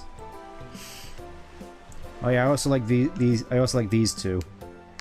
Pokemon bouncy animation resets when the healing machine works 0 out of 10. Man, shipment traffic is down this. When the shipment traffic's down this much, there's not much for we selling men can do around sitting around a moat. Isn't that right, matey? I'd say so, matey. But I wasn't scared or witless of going out to sea. There's some guy living port in some super luxury cruiser. That's a surprise, matey. I'd say so, matey. Take someone real rich. And I don't mean just rich, I mean stinky rich to have a cruise with that gorgeous, don't you agree, matey? I'd say so, matey. When someone's talking, you should be paying attention, isn't that right, matey? I'd say so, matey. Yeah, I love that little routine. Anyways, Krabby Club. Love this little venue. Just the music. I'd love to just hang out in here and just have this music playing constantly. Oh no, hey look, it's the weird glowing D20s from Realcom Tower. They make a comeback. I'm fairly certain this is supposed to be orbs, but yeah, that is basically just a D20. Also, yeah, you can definitely tell it's 2005 because look how massive the CRT is. It's like bigger than my coffee table. I struggle to fit it in my room. If you watch it elsewhere because it recently dropped... Yeah, that's fair. An unidentified gang swarm Pokemon HQ lab and abducted Professor Crane, head of operations, with no unconfirmed reports of one of the alleged perpetrators used a shadow Pokemon. It's like, oh no. Let's see, Scotch on the rocks here. Usually if no ships come to the harbor, my business dries up. Thanks to Mr. Verge, business is booming. Every day the man treats everyone to free meals and drinks. Bombless second Monday. Did not expect a clown juggling in a rough and tumble sailor club. Oh yeah, Razzle and Dazzle over here. Yep, that's their actual names. I think they're technically magicians because look, their juggling pings constantly change color. It's magic. So as a top build do what they can. They call themselves the Magicians. You can say they can dance and they do decent magic at their triple threat. See? Magicians. Can you pull a Nidoran out of your hat? It's supposed to be a kid-friendly version of what would be a burlesque dancer. Maybe. I can definitely see that. I'm too young to appreciate these seats up close. Yeah, oh yeah, I can definitely see that. Alright, let's go and have a look around the Krabby Club real quick. Which even has naval memorabilia on here, like the Krusty Krab. Let's see what's in the basement. They are meant to be burlesque dancers. Amazing. Let's see what's among all these medieval barrels here real quick.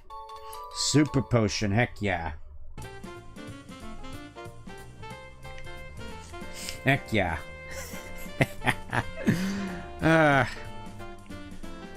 Funny thing is, a little subplot later, these two end up going on TV. I'll just say that much. It'll be wild when we actually see it. Oh hey, it's these guys again. Oh, that's those kids from earlier. Thank you, Mr. Coolman. Thank you for Jovi. Thank you for saving Jovi earlier. Oh, was that all? I was merely putting a fool in his place. Don't worry about it. Yeah. What have you got to say, sir? The other gentleman is on trip. That'll be Mr. Verge. He's quite the VIP, probably. He's letting everyone in town feast on his money, well, it's because he's staying here for a while. Ah. So, what a nice gentleman. It's really helping boost the economy of this town. Let's have a look at that Eevee. Seems like you very much. Just needs to level up a little bit more, I think. Mr. Verge tends to his many important business undertakings and getting on board. We do a lot of traveling from here. When we get some rare time off, we like to relax and unwind leisurely. I ask you to keep it quiet and refrain from disturbing us. Yeah, sure. I'll be on my way. I'll get Jovi out of your hair. Because that's the main thing. Let's see what's behind here. Let's see what's behind here. Making my debut today, I'm so nervous. I don't relish before going on stage after the magicians and the talk act. What is your act, anyway? The Krabby Con, though, the stage of veterans, and it shows. Hurrah, we're the veterans of the Krabby Club. We've been here the longest. I love Jovi gets pushed away while he walks towards it. It's more than just phasing through. Yeah, I imagine if this was a more modern game, you would just phase through him. Our Pokemon 2 Snap remains the world's greatest of all time. We certainly wouldn't be upstaged by upstarts like the magicians on stage now. My Krabby couple, Crabbilly and Crabetty, are energized for a great show. Isn't that right, eh? Crabbilly, Crabetty? Krabby. Cookie, cookie, cookie. So yeah, apparently this is another actor here, just a couple of Krabbies. I wonder what this is supposed to be a reference to now that I think about it. Just push to see our act and let it be on stage. Cookie, cookie, cookie. Yeah, just when it comes to how Krabby sounds in the anime, the only thing that comes to mind is Cookie Monster. I mean, Cookie Monster probably would be a good stand-up act at the very least. Alright, I think we've spent enough time here. Let's actually go and progress the plot. Let's go get the machine part. We've spent enough time messing around in Gation Port. As much as I like it here, we got places to be.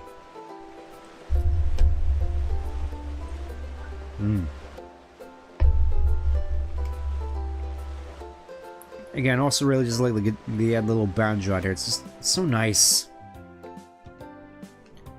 Part shop is full of weird things and nifty jumps. It's exciting to rummage around here. I come looking for PC parts and parts for toys all the time. Ah yes! I wonder how many graphics cards you can find here. I should probably come here too, just have a look. Shop here's not around here. The old man. Yep. Probably should go find Dr. Kamiko again. How's this Pokemon Snatcher been? Well, I mean, we got ourselves a decent haul at the very least. We got a whole bunch of... Oh, docile nature. Really going in it with the neutral natures, huh? Could be worse. Yeah, by the looks of it, that might be an adamant nature, actually. Could be wrong, but yeah, definitely low special attack at the very least. Good. Interesting middle ground using that Pokemon Crab. The fairy dialogue is done just saying Krabby. Yeah. It is interesting now you put it like that. Alright, let's go get it. Let's go get our stuff. Sorry we were out. Machine part, you said, right? Is that a toaster on the counter there? Looks like a toaster. Also, yeah, just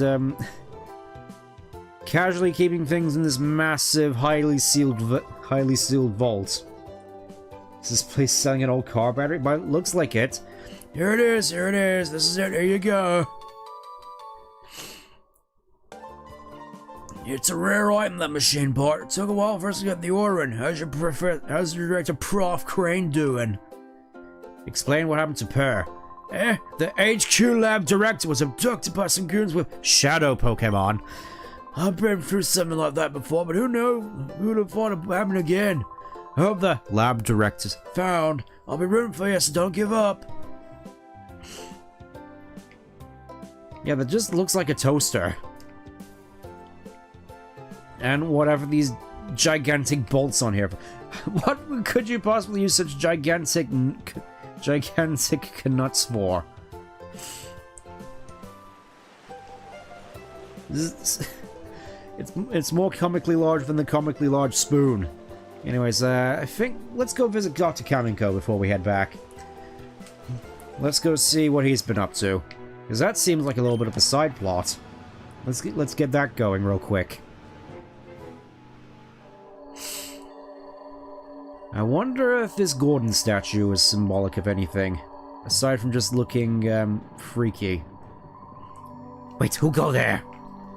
Oh boy, here we are with Chobin again. You must be another burglar. Chobin will set you straight. Don't you move. Chobin is name, and Chobin is number one assistant to Dr. Kamiko. Chobin is still only assistant, so Chobin has to be number one assistant. Yeah. I kind of forgot how funny this game could be at times. Oh, come on. Come on. Just like, not only does he have a Suncar, now he's teamed it with a Magikarp. Not even a moped, it's just a moped. Yeah, that is a little bit of a shame. I mean, then again, I suppose hover pads would probably be expensive, wouldn't they? Oh yes, a whole level increase compared to last time. Isn't that amazing, everyone?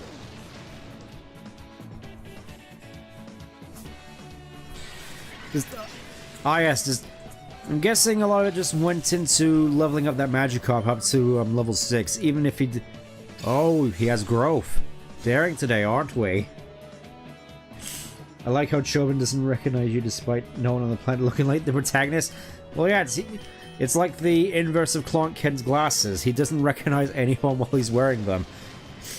It's the spirals. I think the spirals are just drawn on them with Sharpie. It's like he wanted to look kooky, so he just put them on there, despite the fact that he can't see anything with them on. Alright, never mind. They actually do fade away when he loses. Just the fact that the idea of them just being drawn on with Sharpie I thought was amusing. Also, Chobin, what are you looking at? Yeah? Oh, you're that boy from the before. Chobin wishes you spoke up right. I'm a silent protagonist, man. I can't. So that job is very busy. Job is a very important job. Job is assistant by Gravel. Is that so? But you being here in person now, do have a look at Dr. Kamiko's inventions. You may say anything about Dr. Kamiko's invention, the number one in the world. Chobin is full of admiration.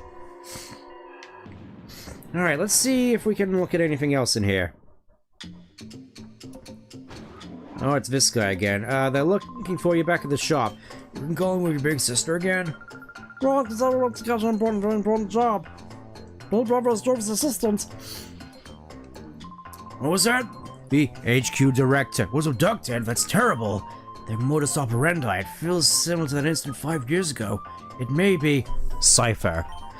But no one can conclusively say that. Before we get back to thinking, your machine part needs to go. Quickly to that machine part to the Pokemon HQ lab. Laboratory didn't have enough budget to get him a real prescription. He must have all gone into the snack machine. Man, oh, can't even go in there. Okay, can we go back in here? You there, you child, that area is off limits. Okay, I guess we'll just head on back then. I really like a lot of the music. It's like the small wonder that a whole bunch of Poke YouTubers just constantly use the soundtrack to this game. Well, you may say anything, but Dr. Kamiko's inventions are still number one in the whole wide world. I don't know. What Chobin likes best is Chobin's Google glasses. But these are strictly off limits. The Chobin cannot function without them. Extremely, absolutely not. Oh, that's so boring. Yeah, let's get out of here. Yeah, I think that's that whole interaction is entirely optional. Definitely still worth it, though. Alright, let's get back and get to work.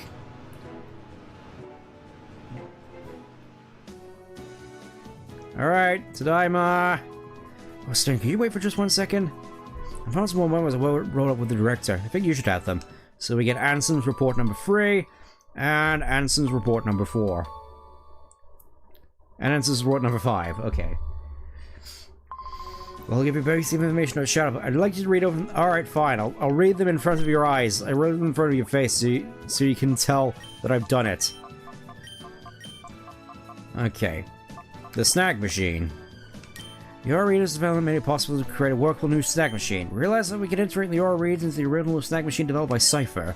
The aura reader can make a sound can be made to sound a warning from the snack machine from working if it's a regular non-shadow Pokemon it's targeted. The likelihood of the snack machine being abused should be diminished. However, one must always be vigilant. It must be treated with caution. Purification. Once captured, shadow Pokemon must have their hearts reopened in the process called purification so that they may return to their normal state. Best known method was to have the shadow Pokemon spend time with the trainer to allow their hearts to gradually reopen. However, because it required shadow Pokemon to be with the trainer, Smith had placed a limit on the number of Pokemon that could be treated. I appreciate you yeah, it's just everyone with OCD in the chat just being like, oh thank goodness, I'm no longer going to have a panic attack. We had a process for efficiently purifying many shadow Pokemon. Our studies led us to the idea of the Purify Chamber. And the Purify Chamber. Nothing about Hyper Mode or Reverse Mode in here, weirdly enough. The Purify Chamber is a radical new concept that differs from the usual purification method of having a shadow Pokemon be the trainer constantly. It represents a new approach that places shadow Pokemon among regular Pokemon so they become purified naturally. Much time is still needed to make this concept real. We have to acquire systems, collect data, and make adjustments. We eagerly look forward to seeing the Purify Chamber concept in operation.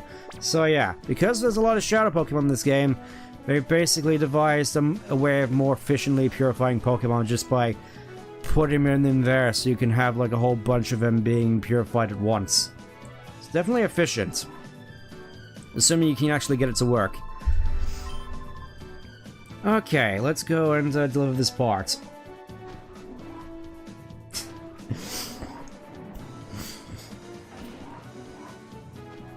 It does also sort of remind me of the Star Wars opening title crawl, where all of the characters' names and all in capital letters, just like Luke Skywalker and Han Solo and Wedge Antilles. Welcome back, Stent. Was Jovi well behaved? We ran there left for 7 on it. The big guy tried to stop us, but a nice person helped us. Oh no, really? I'll get the details later. What about the machine parts? Thank you. With this component, we can finally get the finishing touches on the Purify Chamber. I should take this down to the Purify Chamber on the ground floor now. Oh, well, Jovi will take it. Jovi, are you sure? Don't. Oh, she's definitely gonna drop it. Jovi can do it. She immediately just trips over. Stant, how's your shadow Pokemon doing? Purification progress of a shadow Pokemon spends time together with its trainer. Has the heart gauge fallen to 0? No. Oh, by the time the purification chamber is completed, the heart gauge should be down to 0. If the heart gauge has fallen to 0, that shadow Pokemon should be ready to open its heart, because it's gonna be alright. But that alone isn't enough. To complete the process, a Pokemon needs to be going for a purification ceremony. It's basically a ritual for it to return to its natural state. If the Purified Chamber already could go for the ceremony there, but... well, it looks like we'll need a little more time to get finished. Because of that, I think your Pokemon should go through a purification ceremony using a different process. There's a village called Agate. In the village is the Relic Stone, which has the power to restore shadow Pokemon to the natural state. It worries me to send you such a far place by yourself, Jay, but I think it's something that only you can do. Well, will you go to Agate Village? Heck yeah, I love Agate Village. Thank you. You know, I'm so proud of how you're becoming more and more dependable. Well, yeah, one of us has to be dependable around here.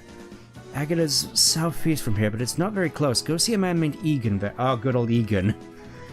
We all love good old Egan. The Relic Stone you used for the purification ceremony is under the care of a man named Egan. Not to be confused with Egon from Ghostbusters. I'll get in touch with him so he knows when you're coming. I'll do my best to get the purification chamber ready for when you're gone. Be careful. Oh, I will. Let's get rolling then. Off to Agate Village. Another one of my favorite places from the original, from Colosseum. It's just so nice.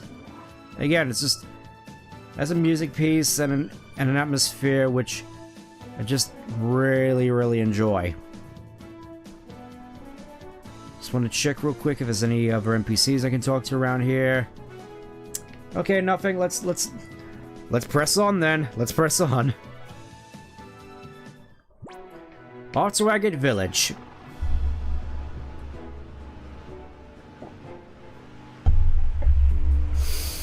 Ah, it feels so good to be back.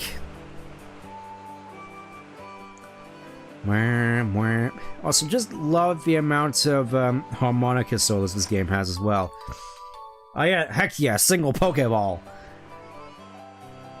Obviously, knowing Agate Village, there probably aren't any Shadow Pokemon here, considering supposedly this is the main hangout for Celebi.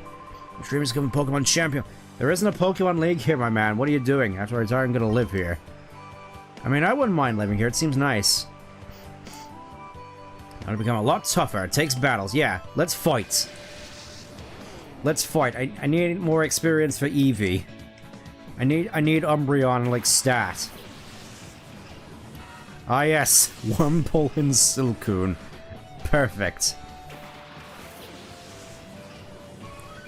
Also, just thinking, I'm probably going to need something to counter bug types as I go on, because obviously Umbreon is weak to bug. There is one Pokemon in here which is definitely going to be a mainstay. I kind of like the idea of the rest of the team just being a revolving door of different shadow Pokemon. You know, just so we can switch up the variety a little bit. Just, I don't know, the prospect of not having a set team here seems one which honestly seems kind of... Oh, Metal Claw, sweet. It's kind of inviting, really. Just the sheer amount of variety I could potentially have.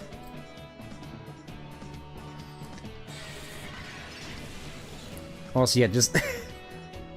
I do gotta wonder, though, as to what kind of stat Shadow type goes off of, because, I mean, maybe it's dependent on whichever move it is. Let me just check Shadow typing real quick, just to be sure. Because, of course, because this is prior to the physical special split, each typing has a stats dedicated to what kind of... Basically, each type uses a different stat for determining damage, where Bug type uses physical, Psychic uses special, etc.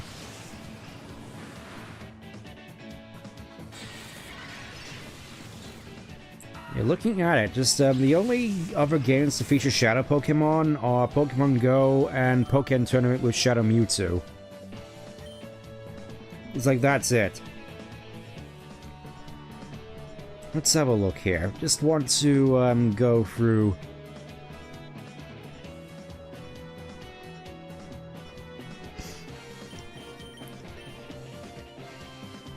Like, okay, so looking at this, apparently, pretty much a first for the series. Each of the Shadow moves is dependent on... Well, like, obviously it's technically typeless, but each move has its own... I think the Shadow moves are technically the first instance of the physical special split now that I'm looking at this, because there are certain Shadow moves which deal physical damage, and certain Shadow moves that deal special damage. It's like the ones which make sense looking at them, like obviously Shadow Blitz is physical, whereas something like Shadow Rave or Shadow Wave are special based. That's good to know. And yeah, it really is interesting looking at this. It's just like, even at this point, they're like, maybe the physical special split does make sense. Yeah, I'm just thinking, oh boy, we're only like one battle away from leveling up Eevee. Will this be the one which finally evolves into Umbreon? Rare to see a child? What are you talking about? You're a child. Am I a kid too? I may be young in body, but I'm old in heart. I mean, some people could say the same thing about me. I don't know. Let's gather up all the items here. Ether, nice. Very nice. What about you here? Well, you're here to see Egan. I saw him tearing around the village in a huge rush a little bit. Maybe Bella would know where he went. Ah, yes, we have to go and see his house first.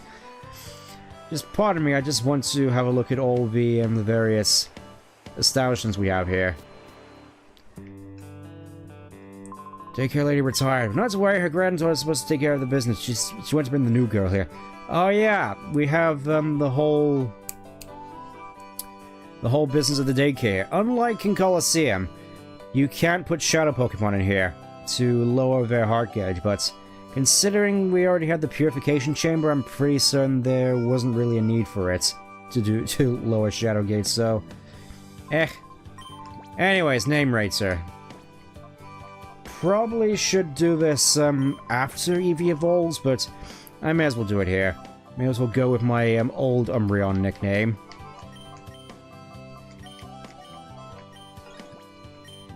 Chroma. I don't know, just maybe it's because I'm an old Destiny 1 head and remember when Chroma was added as this new customization thing, but I don't know, that name's always stuck with me. Look at your determination in your eyes. There's only one thing we can do. Alright, let's fight, old man. I could do with the experience to level up my my Eevee. Oh, this one actually might be a challenge because there's a fighting type on the other team, and I only have normal types. Everything on my team is weak to fighting except the Ladybug. That should really summarize things. You know what? I'm going to swap out. Let's get Ladybug some experience real quick. Yeah, let's just get Machop off the screen real quick. Also, yeah, real quick, you probably noticed Shadow Gauge drops a lot when your Pokemon is sent out into battle, meaning I might have a way to cheese this a little bit. Just a little bit. Because obviously Teddiursa is probably going to be the harder hitter of all the bunch here, considering its massive attack stat. Why aren't you going for any fighting moves? It's like Teddiursa's right there. Ooh, Aerial Ace, nice. Like, to make up for Ladybug kind of stuck, it actually has a good move under its belt.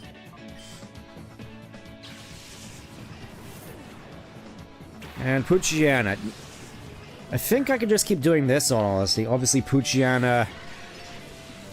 its heart gauge draining a little slowly, admittedly. Fun fact about the heart gauge. The rate at which it drops is highly dependent on the nature, so some natures cause the heart gauge to drop faster than others.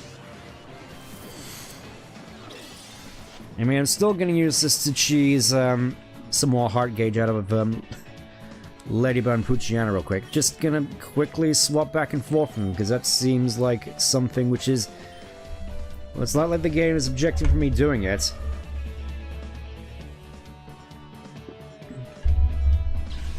Back you come. And look at this. Look at... oh. I just want to check real quick. Okay, so it only works when you send it out in battle once, so you can't cheese it. Okay. Alright, game, I respect that. I respect that. I respect you thinking of that. So I can't just instantly snap the game in half. Which is more than I can say for basically most Pokemon games nowadays. I mean, look at that. Teddiursa is pretty much already nearly emptied his art gauge. Alright, let's see. Was that enough for Eevee to evolve? Yes! First evolution of the game. I don't know, this one seemed a lot more exciting than probably Vaporeon or Jolteon because, well, had to wait a little bit for it. There we go, got Umbreon. Gonna be the ultimate support tank, I guess. It'd be interesting to see what moves I can teach it, though. And obviously Toxic is a sort of shoo-in, if I can get it. Alright, let's see what we have. Oh. I wonder what these tins are supposed to be. I'm guessing Pokemon food, but just seeing those tins always sort of reminds me of the Pokemon equivalent of baked beans. Oh, I don't have a cologne case. Right. Shoot. I think... you don't have any Pokeballs. I'll come back later. It was finally becoming peaceful after Cypher disappeared, and now this happens. Yep, you know it. I want to have a good mix of items, good for any situation, except for Awakening. So I actually have any in my bag. Yep, a single Awakening. Let me just get that out of here. X attack, obviously not as broken as in Colosseum, but still useful to have in a pinch. Yeah, let's go for a couple of antidotes. Why not? A couple of paralyze heals. And we can't buy any soda pops, so I'm gonna have to go with super potions. Yeah, I think that'll do. That'll do. And away we go. Alright, we have to head up to the house first, I believe. You can tell this house is important because it's being crushed by a massive tree. It's like... the amount of money you'd have to put into maintaining this place is being eaten alive by a tree. Must be a nightmare. Hello, what a darling trainer you are. I'm Bella. Did you want something of me? Oh, Egan, you say, so you come calling to see my husband. Are you perhaps... Yes. Ah, just as I thought. You are, Stent. We've been expecting you. We got word about you from Lily, you see. We understand you want to purify Shadow Pokemon. Yes, my husband heard from Lily. Why, you should have seen his excitement and enthusiasm, shouting calls for services or some such, and went running off who knows where. He hasn't come back since. Well, speaking of which... Dear, ready for visitor. HQ arrives. Oh, Oh, hello, dear. I guess Stent has just arrived. Stand, waiting. I'm Egan. Heard Lily say, Purify! open its heart, trainer. Several battles best. Here is relic forest, relic stone. Go wait. My husband is so impatient, as you've just seen. In his day, he was hailed as the greatest trainer. That's a long time ago. Wow, he sounds like he must have been a legend before the dementia kicked in. Kind of feel sad for the poor guy now. Alright, let's go see... Let's go into the gauntlet. Also, I really like this Pokemon Center right here. Just, obviously the detailing in here with all the moss growing on it, but just the wood carving on it just makes it feel so homely. Oh yeah, I forgot there was an item back, but let's go get it real quick. There's a whole bunch of items here that I think I've missed as I go the long way around in order to get it, because of course, in order to get that one, you need to go around here and down this cliff real quick to find this freaky old lady. Found 3 potions, nice. Oh, what a cute little Poochiana going gaga. I heard this child calling for me, so I came running to see what was the matter. I found something quite nice. Oh yes, a battle. Real quick, what happened to your mighty Yana from the last game? The one that you said you were married to? Is this your son? Do I want to know the answer to that? I don't think I do. Just, let's get this battle over with quickly, shall we?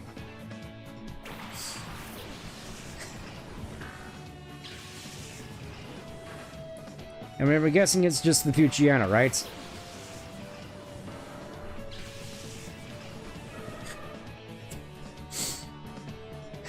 So looking at the server, just... all it's missing is dust goggles for us. That would have been cool, actually. Just... I feel that's something that I think a lot of people would like to see from the series, all things considered. Just the ability to add accessories to your Pokemon. Like, you know, just giving them like a hat or a scarf or goggles. I'm pretty sure a lot of people will be on board with that. Or, you know, just actual special outfits for your Pokemon, like the various skins you can get in Pokemon Unite. I'm pretty sure people would love to see those skins be in an actual game. Like, let me just check real quick. I know there was a Gardevoir one, which I know was pretty popular. I mean, of course I mentioned Gardevoir, obviously. I'll probably put it in the server real quick, just to showcase an example.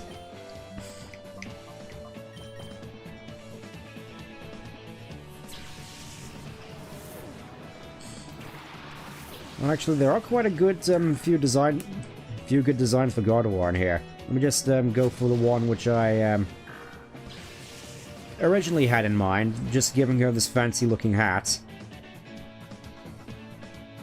Let me just I'll just put it in the server real quick. Hope you don't mind. Obviously, link in the description if you don't know. Feel free to join the fun and see my downward spiral. I mean, obviously there's one with a Santa hat on, which it's probably going to be the easiest one to emulate.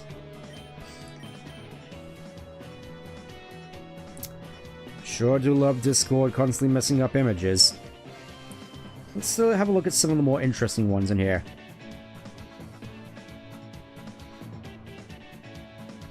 Probably just download them real quick and just throw them out all at once, because I'm sure there are quite a few neat designs in here.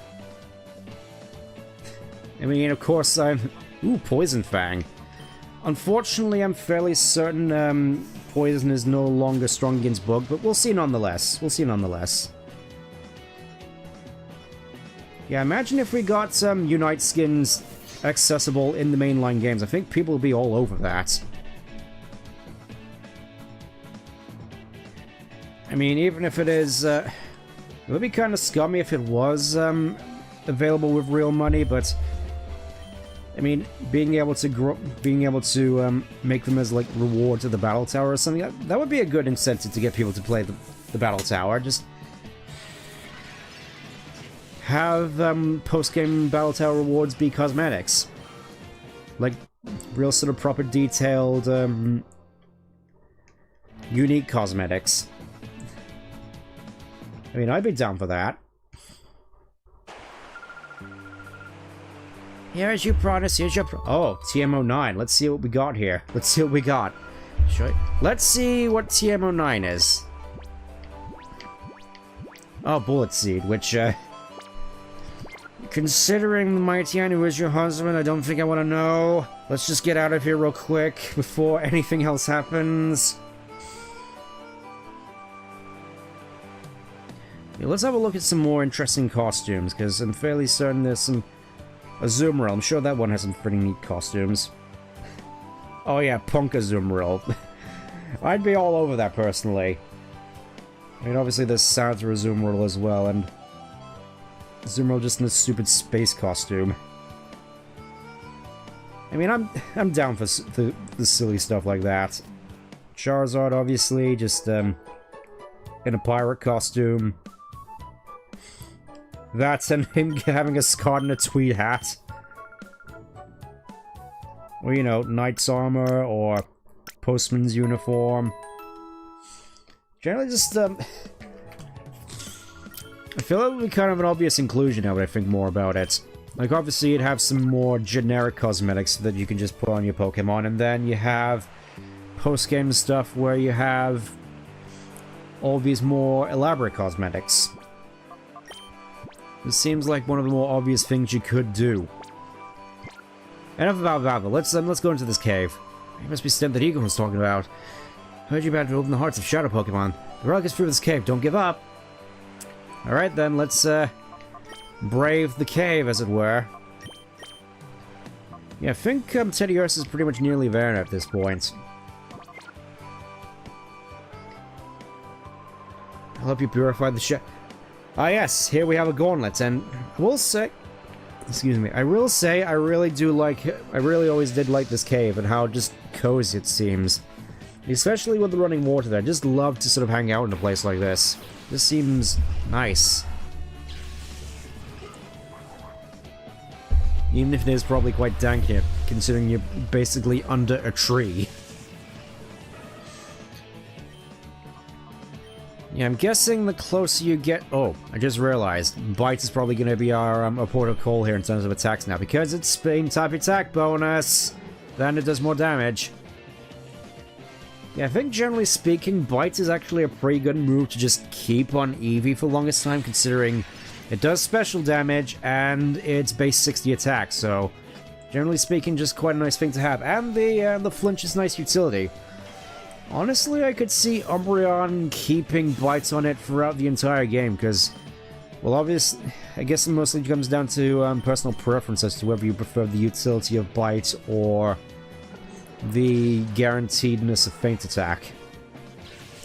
And obviously that's not what I tend to use Umbreon for, but it's still a nice thing to have. I think most people would still prefer Pursuit on it, though. I guess it depends on what we're going for, what we end up doing, because obviously Umbreon is probably going to be more tanky support. Throwing Toxic everywhere, because that's what you do with Umbreon, it just throws Toxic at everything. It's a shame it can't learn Charm, though. That would have been nice. Entering into battles is effective. That's why you should make Shadow Pokemon battle whatever possible. Just thinking about it, I'm fairly certain Helping Hand and Tail Whip would be good on Umbreon as well. Yeah, I do have Tail Whip. I think I might be in with a plan here. First things first, though. Because I think, as far as I'm aware, Tail Whip hits both targets in one, so... Whilst not the best move, it's still nice early game as a debuff utility move at the very least. As far as I'm aware, though.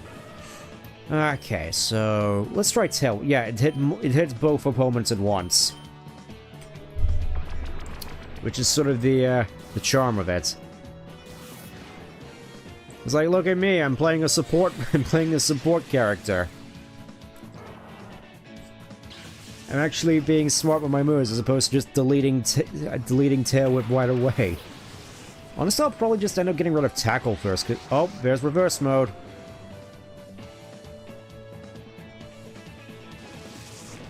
Oh no! Look how much damage Bubble does to my wall. Okay, Bubble really is just kind of pathetic still. I think this is the part where Teddiursa finally reaches maximum heart gauge. Let's just check. Yeah, I think we're there. I think we're there. Came to its senses. Alright, now let's go for the double shadow, just so we can more effectively get Ladybug's going down quite fast, I must say. Definitely appreciate it. Also,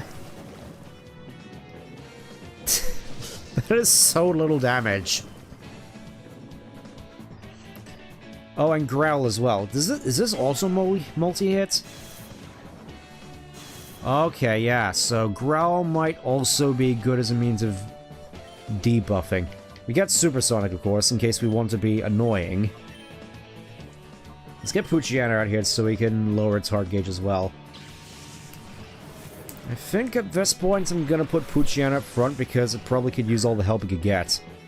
It's like Ledip is very nearly there. Poochyena is just sort of falling behind a little bit. Yeah, that's still not that much. Oh. Ladip is here just like, I'm angry. They won't like me when I'm angry. You look like you're smiling. It's the secret, I'm always angry. Like, I'm not sure you could take a Ladybug with murderous intent all that seriously, to be brutally honest. It's like... I can't see what possible world Ladybug could be threatening. I mean, I guess that's sort of the point, really. Alright, get at it, you. Get that Lotad out of here. Still don't get why poison isn't super effective against water. Ooh. Now Poochyena's the angry one. He's like, don't talk to me right now, I'm edgy. I'm edgy boy. Okay, so... Shadow Blitz, I guess? Yeah, I'm sure this will help Poochyena catch up. Oh yeah, that was a big chunk. Big chunk. I think we might be in it to... I think we might actually be able to... purify all three of these guys after all.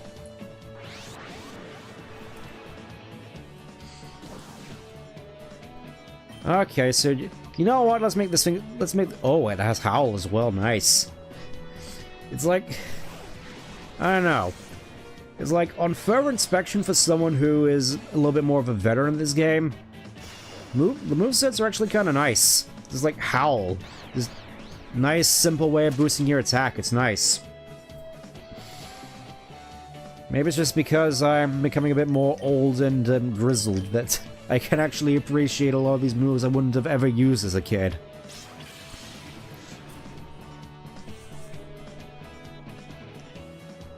Go get him. Yeah, I think is... That's... Oh, there we go. Confusion. Of course it works. Of course. They never hit themselves. When I get confused, I hit myself constantly, but... The enemy, no. The enemy, that never happens to the enemy. For some reason. Yeah, let's just lay in. I'm gonna lay you out. Yeah, I think they should do the trick. Yay, we win. I kind of have to feel bad for Corefish. I do like Corefish, it's just I never really get much of a chance to use it. Like, imagine being able to start off like Ruby and Sapphire, actually being able to use a Corefish. There we go, Reverso mode. There we go, Teddiursa can now be purified, so Ooh, what have you got there, Teddy Ursa? What have you got here? Paralyze heal, nice. Let's put Puchian up front, because he could use the help. He could use your help, sir. Well, well, let this old woman come to the aid of pitiful Pokemon. Alright, hopefully this one isn't as drawn out as the last one, because that one was a wee bit tedious, I must admit. Ooh, Cacnea and Slugma. It was nice.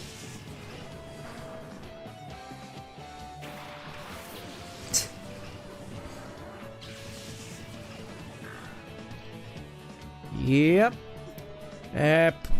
Yeah, part of me just kind of wants some Umbreon. You know, considering experience, I'm pretty certain Umbreon could just switch out at this point. Let's go with the duo. Let's go with the duo. This is probably the more effective means of doing things.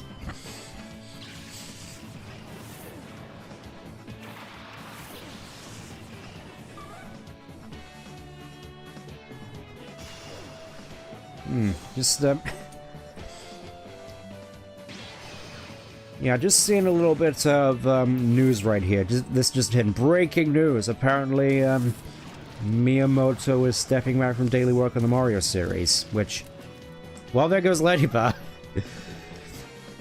Well, shoot, I guess I shouldn't have, I guess I shouldn't have sent him to the Lion's Den against a fire type. Anyways, yeah. Still play the first 30 minutes of every Mario game to make sure they really feel like Mario, so... I guess he's more sort of in a consultant role at this point. I mean, especially given how everybody hates Nintendo now, it really just sort of feels like the end of an era. In a sense, where it feels as though a lot of the magic and whimsy and fun that people normally associate with Nintendo has just been replaced with soulless corporate greed. The Switch 2 and all the various copyright claims over the years really are sort of exemplary of that. It really is sad as well, because it's like, we all love Nintendo. We want to give them money and make new memories with all these amazing games, and yet we can't do so in good conscience. It's just... it's saddening, really.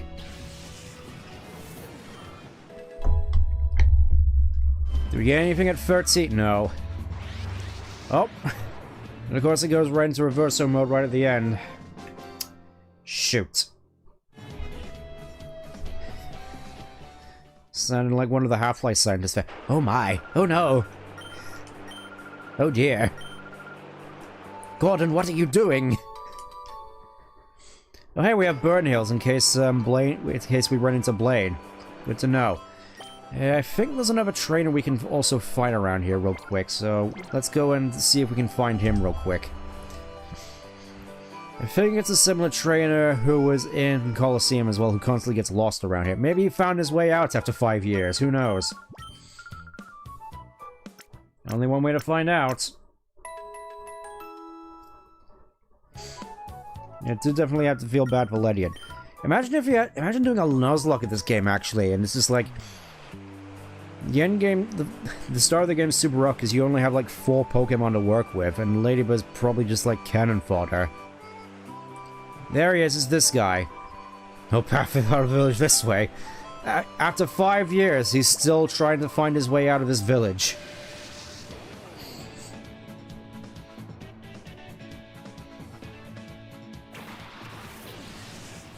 Look at that, an actual fighting type for once. This actually might be a problem. Because, of course, I'm using 2 dark types, which obviously means my Tiana probably isn't going to be going well on the team. And let me just swap out to Ladybug real quick.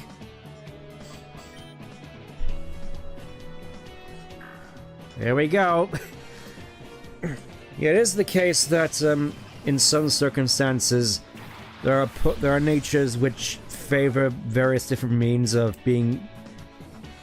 having their heart gauge dropped. Like, some prefer sense, some prefer being called out of reverso mode. It's, again, it really just comes down to the nature, which obviously you don't really have much control over, so it's more sort of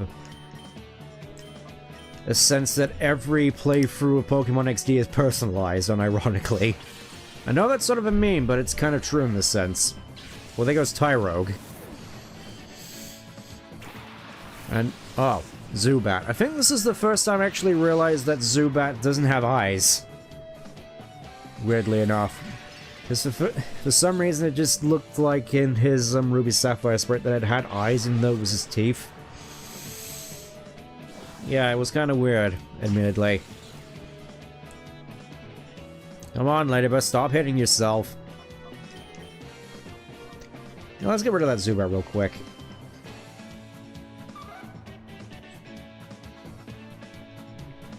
Ah yes, with the most dangerous move in the entire game, Leech Life, before it got buffed to like 80 damage or something ridiculous. It's like they realized, maybe Bug type should have a good damaging move. Just put googly eyes on Zubat, it's fine. That would be amazing. Just... you know, possibly just... I would say give Zubat a Glock, but I'm not entirely certain how he would hold it. Just with the googly eyes, with the angry eye lines. Just like, hey Zubat, what are you doing? Revolution. That just sounds amazing to me. Also, yeah, just... very quickly, Ladybug and Fujiana, very, very close to getting purified. Yeah, and it feels like the closer they get to having the heart gauge filled, the more often they enter reverse mode. I think it's similar to hyper mode in that respect.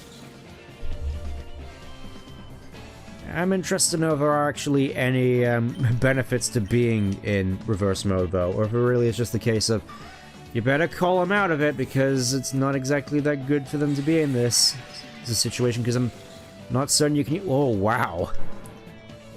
Now that's a lot of damage. Yeah, what did I say? Right out of reverse mode. Bad sense of direction is not something to be... yeah, I do kind of feel bad for this. Can't look at the rest of the... Lord, let me in. There we go, Ladybug can now be purified. Do admittedly feel bad for that guy. He's been lost in this entire town for like 5 years at this point, I'm pretty sure. At least from what I recall. There we go, Puchiana can now be purified, so... we're all good under the hood by the looks of it. Let's bring Todiursa back out.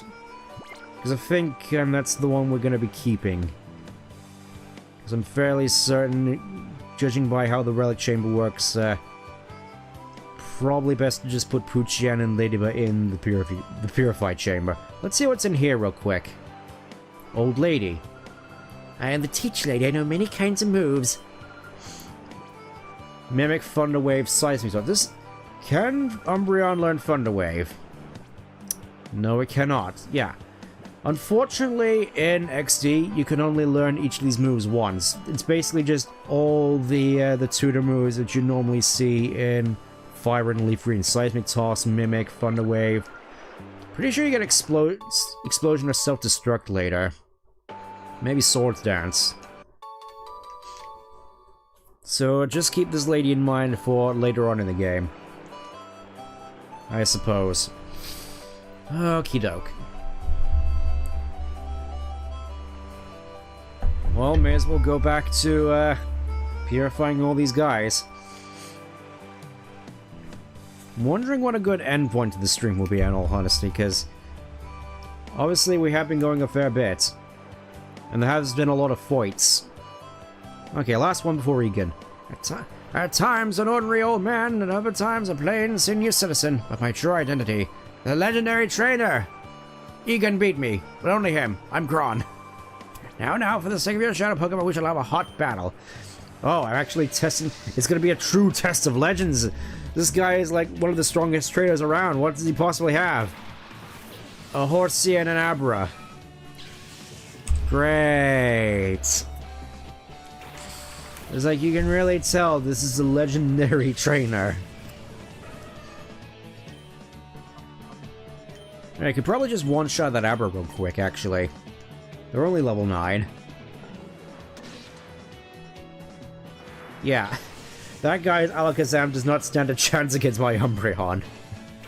Oh hey, Shroomish. Gotta love good old Shroomish. Funny little man, funny little fella. Real annoying to level up because you have to wait till like level 43 or something ridiculous in order to learn its best move.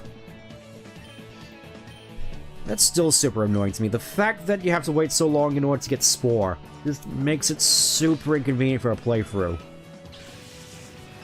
Like, it wouldn't be so bad if Breloom could learn it, but in these earlier games it can't, so it's just like, why would you do this to us? Why would you make this super cool Pokemon, this super cool move, have to be leveled in such an inconvenient way for a playthrough? It just doesn't add up.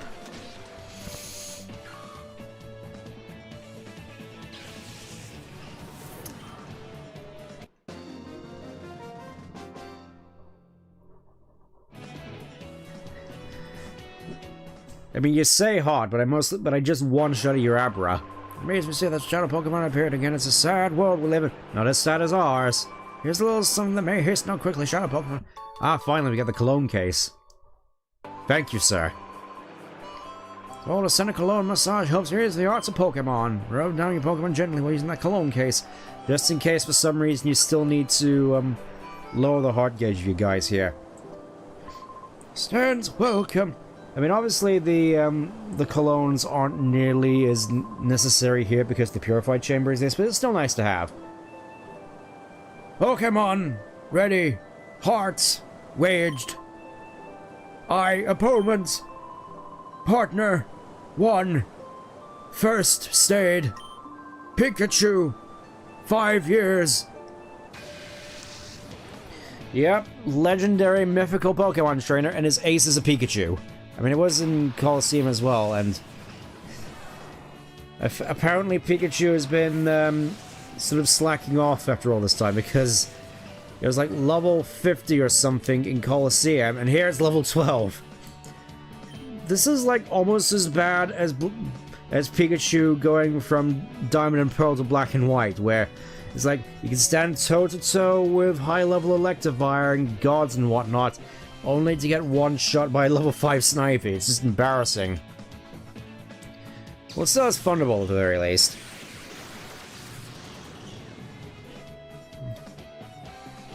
But... oh nice, Paralysis. That's also the nice thing about Umbreon, is the fact that it can just, Uno Reverso status effects. Just like, oh, what's that? You're gonna hit me with Paralysis? Screw you too.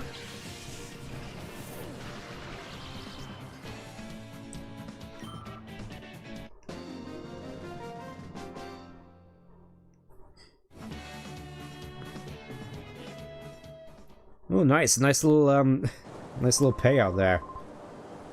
My goodness! White hot battle! Defeat Pikachu! Skill! Pika Pika. Now! Ah! Verge opening! Good job! Use Relic Shadow!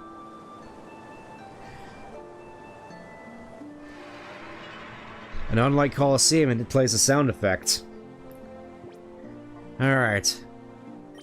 Can't hold on much longer. I know it's a one-way track. I'm not gonna feel this way. Close my eyes and feel the burn.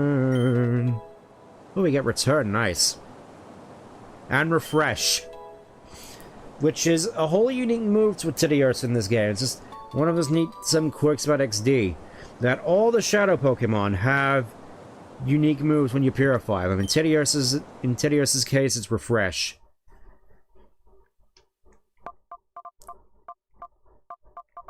I mean, obviously, we gotta go for Parallel Universe, some shenanigans here.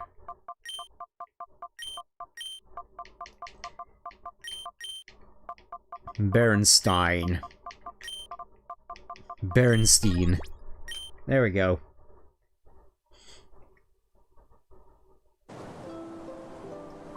Well done! Pokemon, return! Time being, return!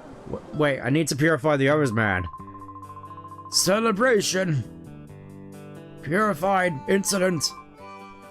Still, one can't be too happy. Frequent visitor, Agate. Conducting relic. Completing purify, friend. Kidnapper, worrisome. About the abduction, dear. Didn't you need to mention what Vander saw? Vander. Friend. Live battle. Trainers. Vander. Desert. Tread. Intriguing. Northeast. Okay, bye. Oh yes. PDA. Oh yes, just casually throw the number across the room. Fine. I will certain to touch you. Let's get out of here. Let's just quickly purify the rest of the fellas, and then just shove them in the box at the top. Actually, probably not a good idea to shove them in the box right away. At least not until we actually have the purified chamber. But, yeah. I think, given the time, this might actually be a good time to wrap things up a little bit after we purify these last two. Because we have a new lead, and we're off on a new Wild Goose Chase adventure to figure out the mystery of the Shadow Pokemon and what happened to the Professor. Because we have to do that now. But first, let's see what happens with Ladybug.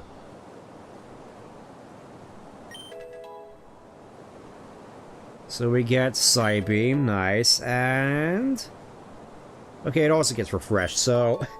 Feels like they're really banking on you keeping refreshed so you can withstand the onslaught of status conditions. Let's just go with,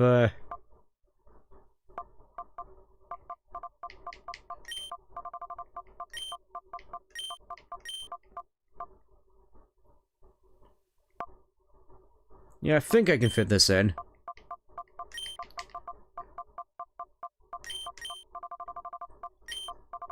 Team Freestar!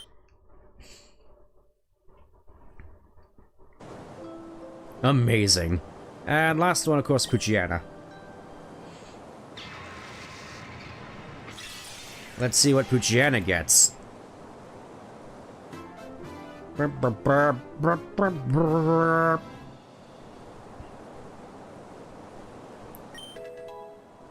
So here we get Dig, which is nice, and Heal Bell, sweet. It's like Poochyena. There's actually a reason to keep Poochyena around. It's basically a cleric. Not what you'd expect from Poochyena, but there we go. Let's get rolling. I think we're just you know what? You know what? Given the time, I think this is going to be a good place to wrap things up. We can just start here and then start on our trek towards Mount Battle, a place where I spent a lot of time, to say the least. But that'll have to wait. For the time being, thank you for tuning in for the start of a new adventure. Hopefully it'll be a good one. I'm definitely looking forward to playing more of this, and I'll see you next time. Take care. Bye-bye.